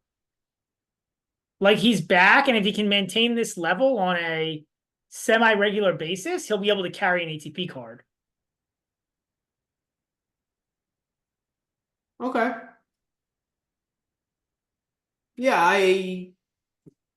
all right, so how much do you make of the win against Korda, for example, and the 7-6, 7-5 loss to Zverev in Cincy? Like, is that what gave you like reason that he's sort of back, or it was more the Winston Salem? No, he's beating. I think it's beating. Honestly, it's beating 4 ATP level players and being competitive with a top level guy and beating 4 ATP level players in the past 2 weeks. Like Korda, Purcell, Shevchenko, and Vukic are all regulars on the ATP tour. They're guys who you regularly see play ATP tournaments, Mm-hmm. and he beat all 4 of those guys. Yeah. That's much, much more than he had done in 3 years. Right? Like 2 months ago, he couldn't beat RCB or Carbias Bain on a grass court. Right. It's true. So, that's I wonder, well, what do you think his ceiling is, like for the remainder of his career? Like, you think he'll ever reach the top 30 again? that's always hard to say, because like, what is the difference in ranking between 50 and 30? It's not big. Um, 30 versus 50 is 500 points. So it's not a huge gap. You have a couple of runs in 250s, and like that's, Yeah. that climbs you that way. Or you make a semis of a Masters somehow, or you make a quarter of a slam somehow, and you suddenly climb. But I'd probably go lower. Like I think a reasonable expectation would be like somewhere in the 40s. Okay. The guys sitting in the 40s right now are Zhang, Manarino looks awful right now, but like Zhang, Pedro, Berrettini's better, but he just doesn't play enough tournaments. Your own Because it's funny, I actually juggling think he's Nori. better on hard court than clay. Like, I actually think he needs Yeah, I to. think hard's his best surface. I agree. So I don't know how good fast hard is going to be like late in the year. Like, I wonder if he's going to be able to generate some points there, but like, I mean, I think the bigger question is like physically, can his body hold? Like, how many tournaments can he play? Can his body hold up week in and week out? yeah, he showed that he couldn't last this week. So Right. yeah. And he was struggling even against Vukic, to be fair. Like Vukic really should have won that match, I thought, against him. Yeah. Yeah, I mean, I'm glad to see him back. Great competitor. Solid on both wings. I think he's he's good for the game. So like, Like he's always a guy I wanted to root for. You know what I mean? That's why I think it's a really positive story, is because like you're not going to see any Yoshi like meltdowns from Carreno. yeah, Like, he's a very although mature he player. did have a slight meltdown against Oh Nishikori. no, he had more than a. Didn't he have the legendary racket smash? Or one Really? of the legendary racket smashes? I gotta look this up. He definitely did. I remember when he got robbed in the fifth set tiebreak against against Nishioka, or That's what I was thinking of. Nishikori, but yeah, right that's when what I he was threw the thinking of. bag Yeah. on the court and then like stomped Yeah, out. that's what I was thinking of. Yes, exactly. Yeah. Yeah. Yeah. Yeah. Yep. Yep. Let's talk a little bit about Michelsen. I continue to be impressed by him, man. I like that you brought that up because I was gonna go there next. Okay. Yeah, I think he's, like, all right. So Guy here's a could- fun question. Mhm. Who does better the next 12 months, Michelsen or Busta? Ooh, that's a good question.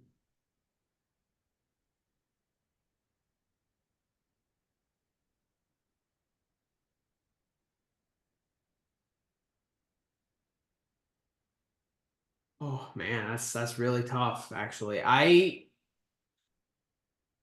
lean Busta because I think he's a slightly better athlete. I think it's more I think his game is also more translatable to other surfaces other than hard or quick surfaces. Like he can play on clay, like whereas I think Michelsen it's more a learning curve for him. I don't know if for Michelsen's a learning curve. I think clay is always gonna be a challenge for Michelsen. Probably true. That game and that play style just doesn't suit itself well to clay. Like he does really well on lower balls. That's why he's done so well at Newport. Yeah. But I think Busta, if he can stay healthy, which obviously is a bigger question mark for him than Mickelson, but like Well, that's the whole point, right? And he, yeah, that's why I think it's an interesting yeah. question. So I think But that if they play a decent schedule, I think the Busta just because his game translates to other surfaces better. that's why I think it's an interesting question, because I think Busta has that advantage, but the huge disadvantage for Busta is like, can he actually play a full calendar year? Because Mickelson, he'll play, and I like both guys though. Like I really like the way Mickelson competes. I think he gets everything out of himself. He does. He does. I think he works extremely hard. He's a very good competitor. I really Yeah. like how he's not the best at closing matches, but he'll always like stay in matches too. Yeah, and I think like as a fan watching, the yelling is annoying, but also I love seeing it like as a fan of competitors, if that makes sense. Mm-hmm. Like he does a lot of yelling, like a lot during the match, and it's like it's annoying to hear, but it's also like I think it does wonders for him. Yeah. Like I would never tell him to stop if I was his team or his coach. Like as a fan, I'm more than willing to deal with it. Like I don't have like an actual issue with it. Right. Like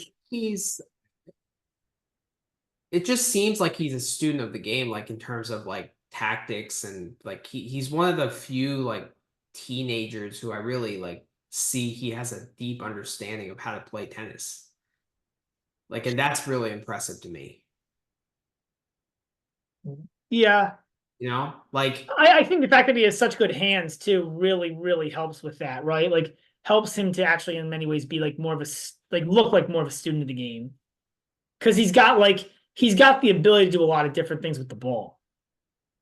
right. Like he doesn't have to if you compare him to a Rublev, right? Like he doesn't have to just drill balls from the baseline. Like Michelsen can do a lot of other stuff. Right. Right. The one like knock against him is that he's not a good athlete. He's just I just don't think he's explosive, which I guess goes in the same gear, right? Because that's Right. one of the key parts of being an athlete. Yeah, he just doesn't. Yeah. And like how far can you get if you're not a good athlete, no matter how hard you try, right? It's like probably like what top 30s is like absolute ceiling, it feels. I think his ceiling is like borderline top 20. Again, like 20 to 30 is so close, right? Like a lot of like guys hang out in the 30s, have a couple good weeks, or have a good run of the Masters, pop into the top 20 and then fade out after 3 months. So who do you like in the Michelsen Sonigo match tomorrow? Like since we're kind of on this subject. It's a good question. I'd favor Michelsen, but I think it's darn close. I mean, let me find a line for you. I didn't see a line here. What do you think the line is? I think a fair line would be something like -130 +110. Exactly what it is. It's crazy. So Michelsen's minus 130. Spot on. Yeah, so I guess I don't bet then. I guess you're staying away. I guess that's a stay away. Yeah. Over 2.5 sets seems like a great play, but it's only plus 125. That's where I was gonna head here, just like the nerves of a final, plus with Sonego's erraticness. And Michelsen doesn't mind playing 3 sets He either. doesn't either. Yeah, exactly. I might still I mean, hit that that. still might be a good bet, even at plus 125, like. Yeah. So Sonego played real well against who was it? Goffin. Goffin. Oh, I guess that's something. I mean, Goffin looks, that's the first time he's looked like he's done anything in like a long time. Yeah. Yeah. Yeah, I would have kind of, I wanted to see a boosted Goffin final because I would have been very confused as to the year. It would have been. I would have rather seen a Busta and Hijikata final. Because then we'd have 50-1 versus 20-1. Yeah, yeah. So I would prefer to have that, but Yeah, unfortunately, Rinky just ran out of gas against Goffin. That was one of the saddest matches I've ever seen. Like watching that, it was just I would assume it was just so sad. Like because my futures was blowing up, but like more than that, like it was just like Rinky just like you could tell he wanted to try to do more, but he just had no energy. But I felt like Goffin did the same thing against Sonego today. Yeah, yeah. Weird. I don't know. Anything else on Winston-Salem you want to touch on? How about Lerner Tien? We gotta give him a shout out. I mean, he's had a fantastic summer, man. And it just continued. Yep. And to be honest, I can't say I was that surprised. I bet him against. I think I bet him against. Marjon? Yeah, I bet him against Marjon for sure. Whatever, like plus 130. Those are good plays. Like to bet him against like top guy or like top 50 or 60 guys who are like super erratic and mentally weak. Like I think that's the kind of opponent that Lerner can. That's the guy he can upset. Yeah, yeah. I completely agree. I think Busta was just a bad matchup for him in the quarters. Exactly, rally tolerance and decent, both good on both wings. Like there are fewer holes on the court, and he's not. But 3 ATP wins is nothing to sneeze at. And granted, one of them was School Kate, who's another challenger guy, but 3 ATP wins is nothing to sneeze at. No, it's good. It's good. I mean, there's some good. I mean, we can transition to U.S. Open qualies. Like, there's some guys that have been really good this summer in those smaller events, like Bu Yanchikote, who I was going to mention Bu is the top guy that comes to mind. Who beat Karatsev in the third round of qualies. Yeah. Lerner Tien is another guy. Fonseca, who didn't qualify, lost to Spizzirri in a classic qualifying match. That was awesome. I mean, Spizzirri's another guy who's up and coming, right? He played college at Texas. So he's another up and comer. Bellucci. Mattia Bellucci. Bellucci's been really good this. I like a lot. I like Bellucci a lot. I think you're on the same page. Yeah. I think you like him more than I do. I think he's definitely whether or not his ranking shows it yet, I think he's definitely, to me, has shown that he's playing at a level worthy of playing in ATP events. For sure. I guess that brings us to the question that I posted on X a couple days ago. It was actually before the qualifying match, or before the third round of qualifying. Like if Fonseca and Bellucci played a best of 5 match on neutral hard court, who wins? I think Bellucci have a big advantage in the best of 5. I think Fonseca, with how big he hits, I mean, he seems to have a hard time still with stamina and physicality. Mm-hmm. So if they played in best of 3, would you still get Bellucci the edge? It's a lot closer. On a hard court, it's pretty close on best of 3, but I think Bellucci would definitely have an edge in best of 5. Mm-hmm. Yeah, Bellucci is a great competitor. I saw one of the craziest matches against Roman Safulin in the Carry Challenger final. I think Bellucci was up. I think he won the first set 6-1, and I think he had 3 match points in the second set. And then Roman saved them all. He ended up winning the second set 7-5. It went to a third, and Roman had 9 match points or 8 match points or something before he closed it out. He had Wow. 40-15 on his serve at 5-3. Bellucci broke him, and then he forced 5-5 and then Roman broke him, and then at 6-5, I think he had another 5 match points before he could close it out. And he was like cramping at the end. It was insane. It was ridiculous. Such a good match. Yeah. Such a good match. But yeah, I mean, let's look at Bellucci's like wins. I also think Bellucci would be a good matchup for Fonseca's because that lefty to Fonseca's backhand, like Fonseca has a great forehand, but I still think his backhand is not consistent enough to be on the ATP tour. I agree. So I would lean Bellucci. But it's funny, like John for Tidbits Tennis, he said he would back Fonseca every day and twice on Sunday. Yeah, I think So it's I think interesting. yeah. I think it certainly was an interesting debate and an interesting question that you asked. That was a very, very apropos question from you, Manny. Good job of Thank you. putting good content in the X. Thank you. So Bellucci, he beat Boyer, Righty, McDonald, Mackey 7-6, 7-6, and then lost to Michelsen in Washington. In Atlanta, he beat Adam Walton, Vukic, Monterino, and Rinderneck.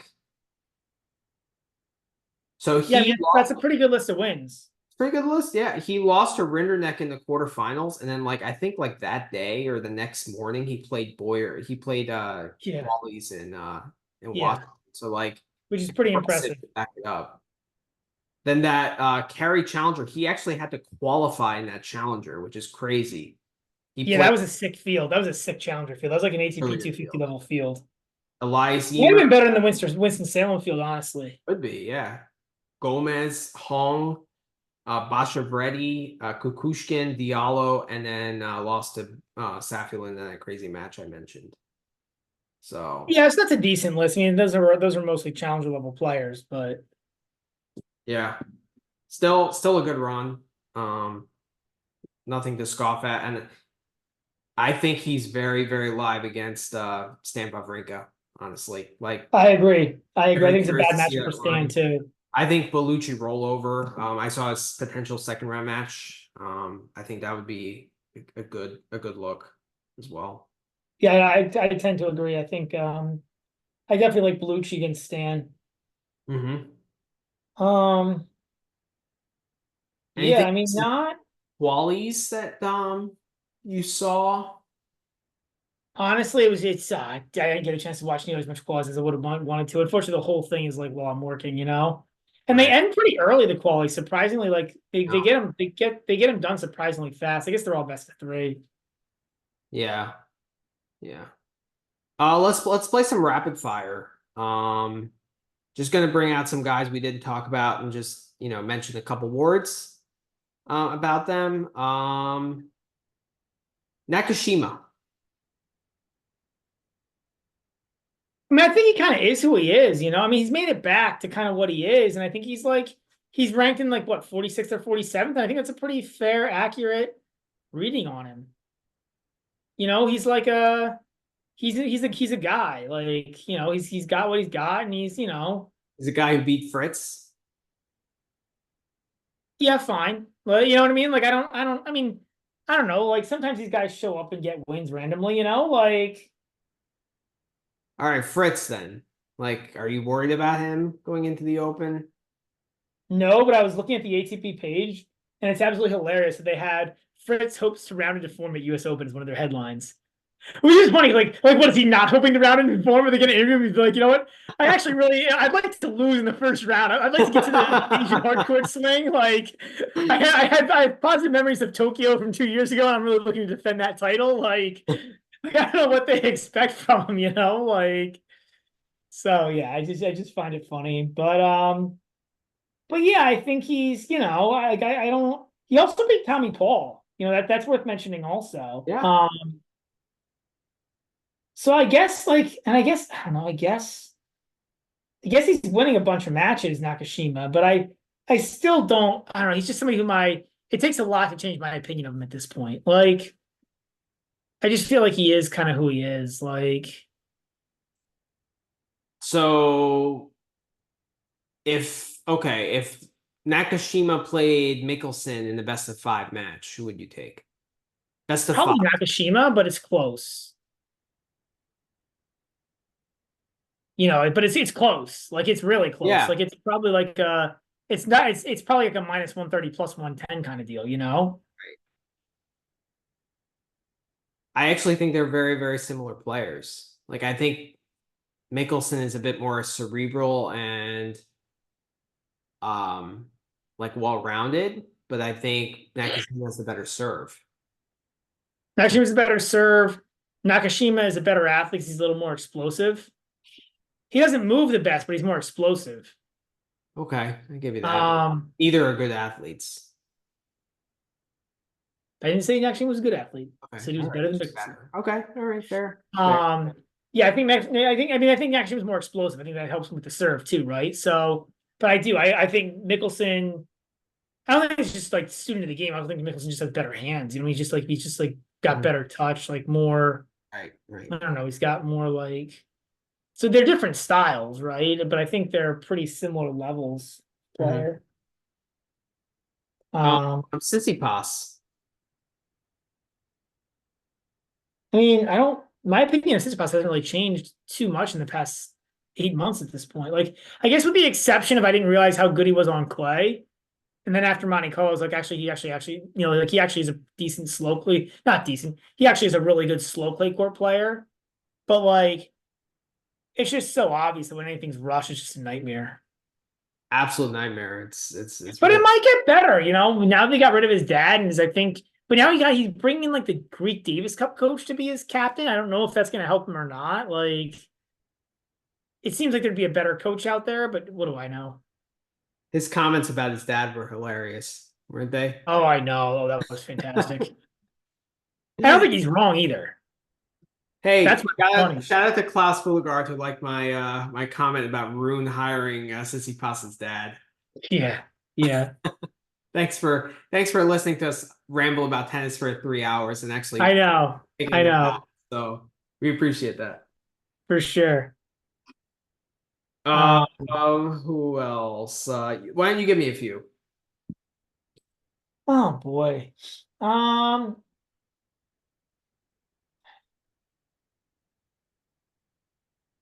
is Demon playing the US Open? Hmm. Okay. Um, what are your thoughts on Musetti?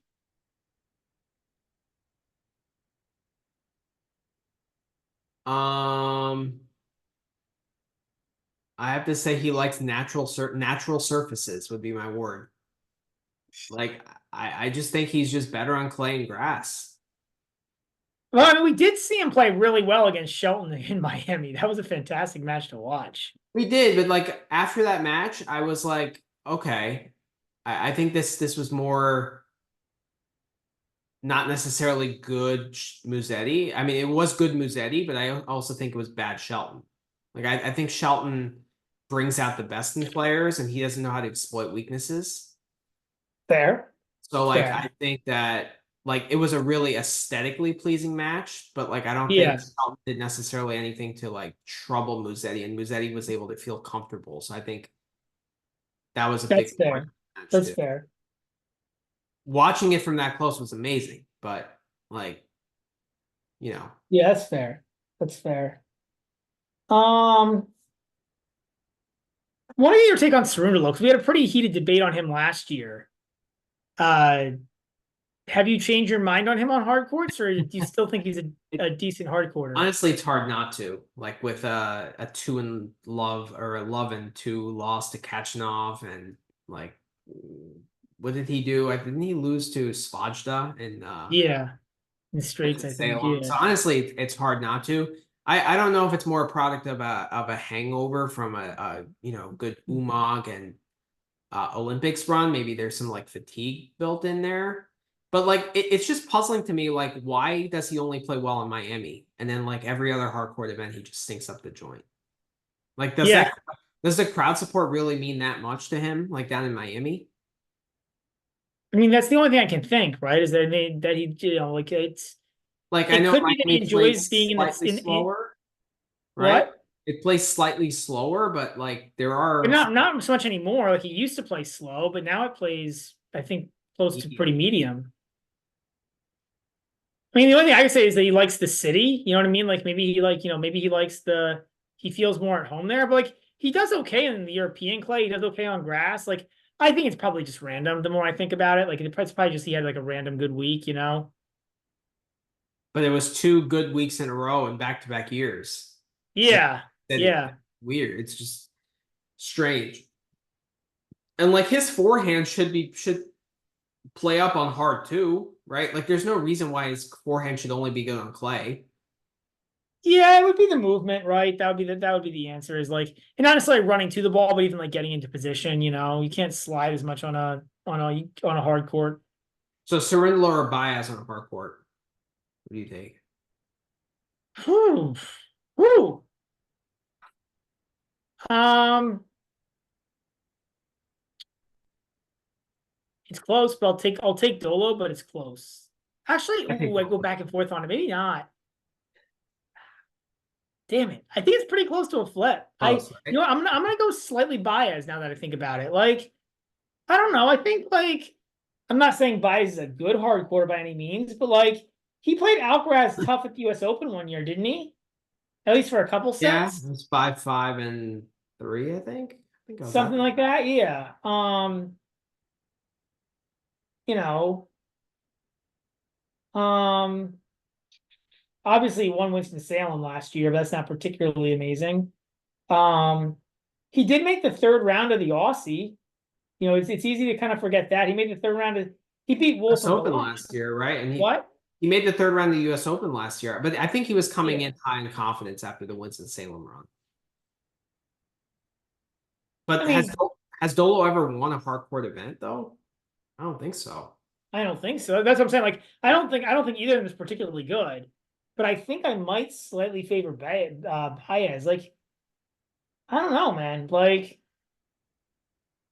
he like theoretically looked okay against Sinner in the Australian Open match. I know he got this dominant on the scoreboard, but like that was a fun match to watch. He just doesn't have the skills to beat Todd. I guess that would be the problem, right? Is like that and that would be the difference, right? And that's why it would be tough. Is like Baez is probably better against lower guys than Cerundolo. I think Cerundolo is more live to get upset than Baez is, but Mhm. Baez has zero chance against anybody in the top 20. Like he doesn't even have a chance to win a set. Right. Whereas like Dolo could beat guys in Just the top because like the 20. forehand, right, is bigger. The serve, the weapons, it's just not like Yeah, I agree with that. even the backhand. You know what I mean? Like he just gets dominated. Like I mean Yeah, his record. We've talked about it ad nauseum. His record against the top 20 is not good, yeah. especially off of clay. And he's failed the test multiple times. Like we've seen him win these small events like Rio and all these 250s. But like we're like, can he pull it off in a Barcelona or something? And as soon as he comes up against the top guy, he just gets smoked. Yeah, Right? Like it's sad because I root for the guy. Like I love I him think as everyone roots for him, but he just he is what he is, man. He's got what he's got. Like Cerundolo has more upside for certain, but yeah, it's been a rough year for him, man. it With the has. exception of those 2 weeks, but it's been a rough year for him otherwise. Yeah. And honestly, even the Olympics isn't great, right? Like he didn't medal, like which is ultimately the goal. Pavel Kotov. What do you make of him on a hard court? He's like bottom level ATP. Like I put him somewhere in like that. Like I think he's ranked. What is his rank? Actually think he's over. I think he's overrated if you're using his ATP ranking. Like I think he's ranked in the top 70 or top 60 now. Might even be higher. Something like that. I'm looking it up. Um, where are you, Pavel? He's ranked 63. I don't think he's quite that good on a hard court, Agree. but um, I don't know. I'd put him just like somewhere in like the 70 to 80 range, probably on a hard court. I don't know. But then again, I'm looking at the guys between 70 and 80 and like, like Cope for Fusovic, Shang, Mueller, Kovacevic, Bodic, Nagal, like those are the guys 70 to 80. I think he's probably better than that. Well, that group of guys.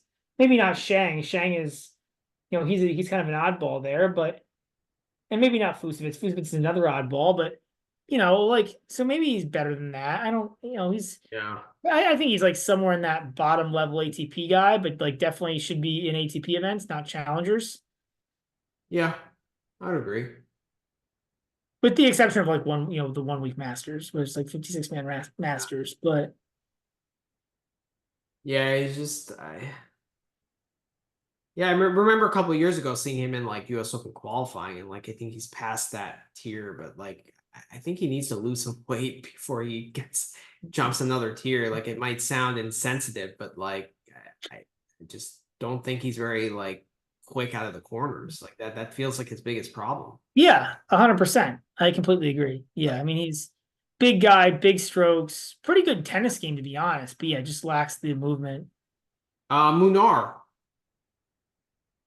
I always say this. I think he's better than people like people like. I always think he's like better on hard courts than people think. I tend to It's agree. how I put him. Like I don't think he's like fantastic, but like he almost beat Draper. I was so pissed. I had like an 8-1 for him to win 2-1, and it was like, Fantastic read. It just didn't come through. yeah, yeah. Shame. And it's funny because that was part of that whole like terrible stretch, and like you get a couple of those I know. where they're good reads and they come through, and all of a sudden we're having a different conversation. But yeah, I think like I'm gonna look up what his record is because I think it's like so Munar, but he's also funny because like he's been the same dude now for like 9 years. Mm-hmm. Like it's amazing he's only 27. Because I feel like nothing's changed. Like Nothing's changed with him. It's the same, like, grind it out kind of game, but like he's the same dude. Like most of these guys change over a period of like 3 to 4 years. Like, I would almost be willing if I was looking at something from Unar. Like I would probably be willing. Like he's the one guy on the tour who I would probably be like, you know what? You could take like 2018 stats. You could take like a 6-year stat period for the sample, and it would probably all apply. Whereas anybody else on the tour, I'd be like, no, you can't do that. That's insane. That makes zero sense. But like him, like I haven't seen a single thing change in 6 years. Like, and maybe I'm not observant enough, but like, oh, it seems accurate, honestly. yeah, like, yeah, because it's funny because like, so looking back on it, like he was ranked 53rd in the world at 21. He cracked the top 60 at 21. Mm-hmm. And like his entire 20s, I think maybe he cracked the top 50 briefly. Mm-hmm. But like he really hasn't gone anywhere. He's just sat in that like 50 to 100 range. Yeah, I mean, But credit to him. He's above a challenger level. he's above the what? He's above the challenger Yeah. level. Yeah. Yeah, I mean, he's 7-18 on hard court last 2 years. Like, that's not good. But I guess actually I'm looking at like he is. But he's not that much better on clay, I can imagine. No, he's 23-24 on clay versus 2-13 on hard last 2 years. So I didn't realize he was that bad on hard, 2-13. I always think he's better than you think because he does battle. Yeah, I think he's good to like live to win a set, but like to win matches is tough. Yeah, that's the problem. Exactly. I'm looking at his results this year. It feels like a lot of matches with him have gone over or 3 sets. Yeah. Yeah. Like in Cincy, he went 3 with Draper. He went 3 with Sonego. He went like it was 6-2 against Gaston. That could have gone 3. He went 3 with Goffin this week. So yeah, I mean, so if you think, I mean, I was looking at hard. So he went 3 like over the last 2 years, 3 with Goffin, 3 with Draper, 5 against Manarino in Australia. Manarino was still theoretically an ATP Tour level player. 3 with Yibing Wu last year. Like, three with Gary last year was playing a little bit better than Yeah, he seems to go long. playing quite a bit better than he is now. Like, there are matches where he shows up and like what? Yeah, he seems to go Like, he long. battles, He like he can't wants go to over be the out hump. there. Yeah, right. Yeah. And I think it's probably because he's just so weaponless, I know. Or he's just honestly he's just so milquetoast. Like it's not even like he like because he like He's milquetoast. no, Yeah. he is like he's just like because I don't even feel like he like really lacks weapons that badly. He just like lacks like any specific thing that would make him better than average. Like, Yeah. what does he do well besides grind? I mean, it seems to be a good tactic against a guy like Draper, Yeah. right? Yeah, I mean, I feel like he grinds, but like that's kind That's of the all he extent of it. Yeah. has. What? That's the extent of it. That's he He just has grinds. no serve. No serve. Yeah. And I feel like he's more likely to get a top player in the beginning of a tournament when they might be like a little rusty and like not kind of Yeah, I be agree. getting used to Because the if somebody plays conditions. well against him, he's screwed. Like, what is he going to do if somebody plays well against him? He's got no answers. Exactly.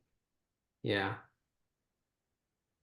Well, I'm just glad we're not seeing like a Corey like a Munar versus Korea first round match because like that just ruins the second round spot. Yeah, that's true. You That's know? true. Like he's playing Diallo in the first round, so I mean, that's not much better. not Like, much I better. mean, But yeah. yeah. Um who else? Couple more. Marjan? Just disappointing, is my word. Just struggling. I mean, just really, he might have been a little bit solved too. To me, he's just disappointing. Like just no discipline. Yeah. Just no discipline. Mm. Echeverry? Yeah, I think he's another is who he is. I mean, he just lacks, like, he just doesn't move that well on especially on non-clay courts, which makes it tough. Like, Yeah, and he's so serve and forehand dependent. right. Like, I think on clay, he'll be a top 20 guy, but just doesn't Etch to achieve me it is on the kind of like a surface. poor man's Rublev. Yes. That's Yeah. that's the way I describe him. Yeah, I think that's a good description. Mm-hmm. Oh, he was playing a little better at the net last year, at the end of last year. We haven't seen that. We kind of I don't think I've seen him get back to that this year. It's kind of disappointing. Yeah. Because I thought during the indoor hard swing last year, like I thought he was starting to get better at coming in and doing different things and like, you Mm. know, And the last guy I kind of want to mention is a guy we've been backing quite a bit and having some success with the betting is Jordan Thompson. yeah, I mean, he's a good guy to bet because like, He's undervalued, I feel. yeah, I think he's like kind of similar, like, no, ironically, because they're both Australians, but I think him and Rinky are a little similar in this regard. Like, they're both a little bit limited. Like Rinky, obviously, much, much more so. But like, they do pretty well against like lower competition, meaning guys outside the top. Like for Thompson, guys outside the top, maybe 10, top 10, top 20, and for Rinky, probably guys outside like the top 30, or really maybe even more top 50 for Rinky. But like against guys of their own size, they're pretty good. It's just like once they end up against guys who are above their level, they just don't have like the right kind of games to beat them. I agree, but like Thompson was able to beat Umber. I mean, Uh, an Umber is outperforming there. struggling. He So has struggled in there. I don't. yeah, I don't know. I think Thompson. I also think he has a better serve, and he has like a better ability to like serve and volley also. Oh, Thompson's way better. They're different type. They're kind of similar-ish, but I agree with you. Thompson's way better. Like, there's no doubt about that. I Thompson think is the market, like to me, he's undervalued, whereas a guy like Draper is chronically overvalued by the market. yeah, yeah, that makes sense. Those are probably the two clearest examples in my eyes.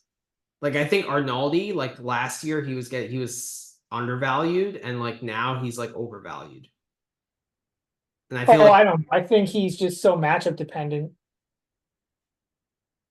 yeah, yeah. So you agree with my take that I had like earlier this year with Arnaldi with Oh, the yeah, I mean, I've been adopting that take. Like, I think, like, I completely agree with that take. Yeah, I think you're absolutely right on that. That was a great shout out from you. yeah, he's definitely matchup dependent. I mean, Arnaldi and Tsitsipas might be the two most matchup dependent guys for sure. Yeah, But yeah. In terms of like true tennis, like style matchup, right? Like, again, you got like the Baez's of the world that just can't play top guys. But it's not so much a style thing. It's just like top right. guys that they can't play against. All right, so I think that covers it. We recapped a lot, but a lot has happened in the last couple weeks. Yeah. We are pumped up for our U.S. Open preview pod tomorrow. It's going to be Yep. epic. I'm trying to get some guests on. We'll see if we can. Yeah. But yeah, stay tuned, everyone. This is part one. So Yep. Yep. Stay tuned. all right, have a good night, everyone. Yep. Have a good night, everyone. See ya.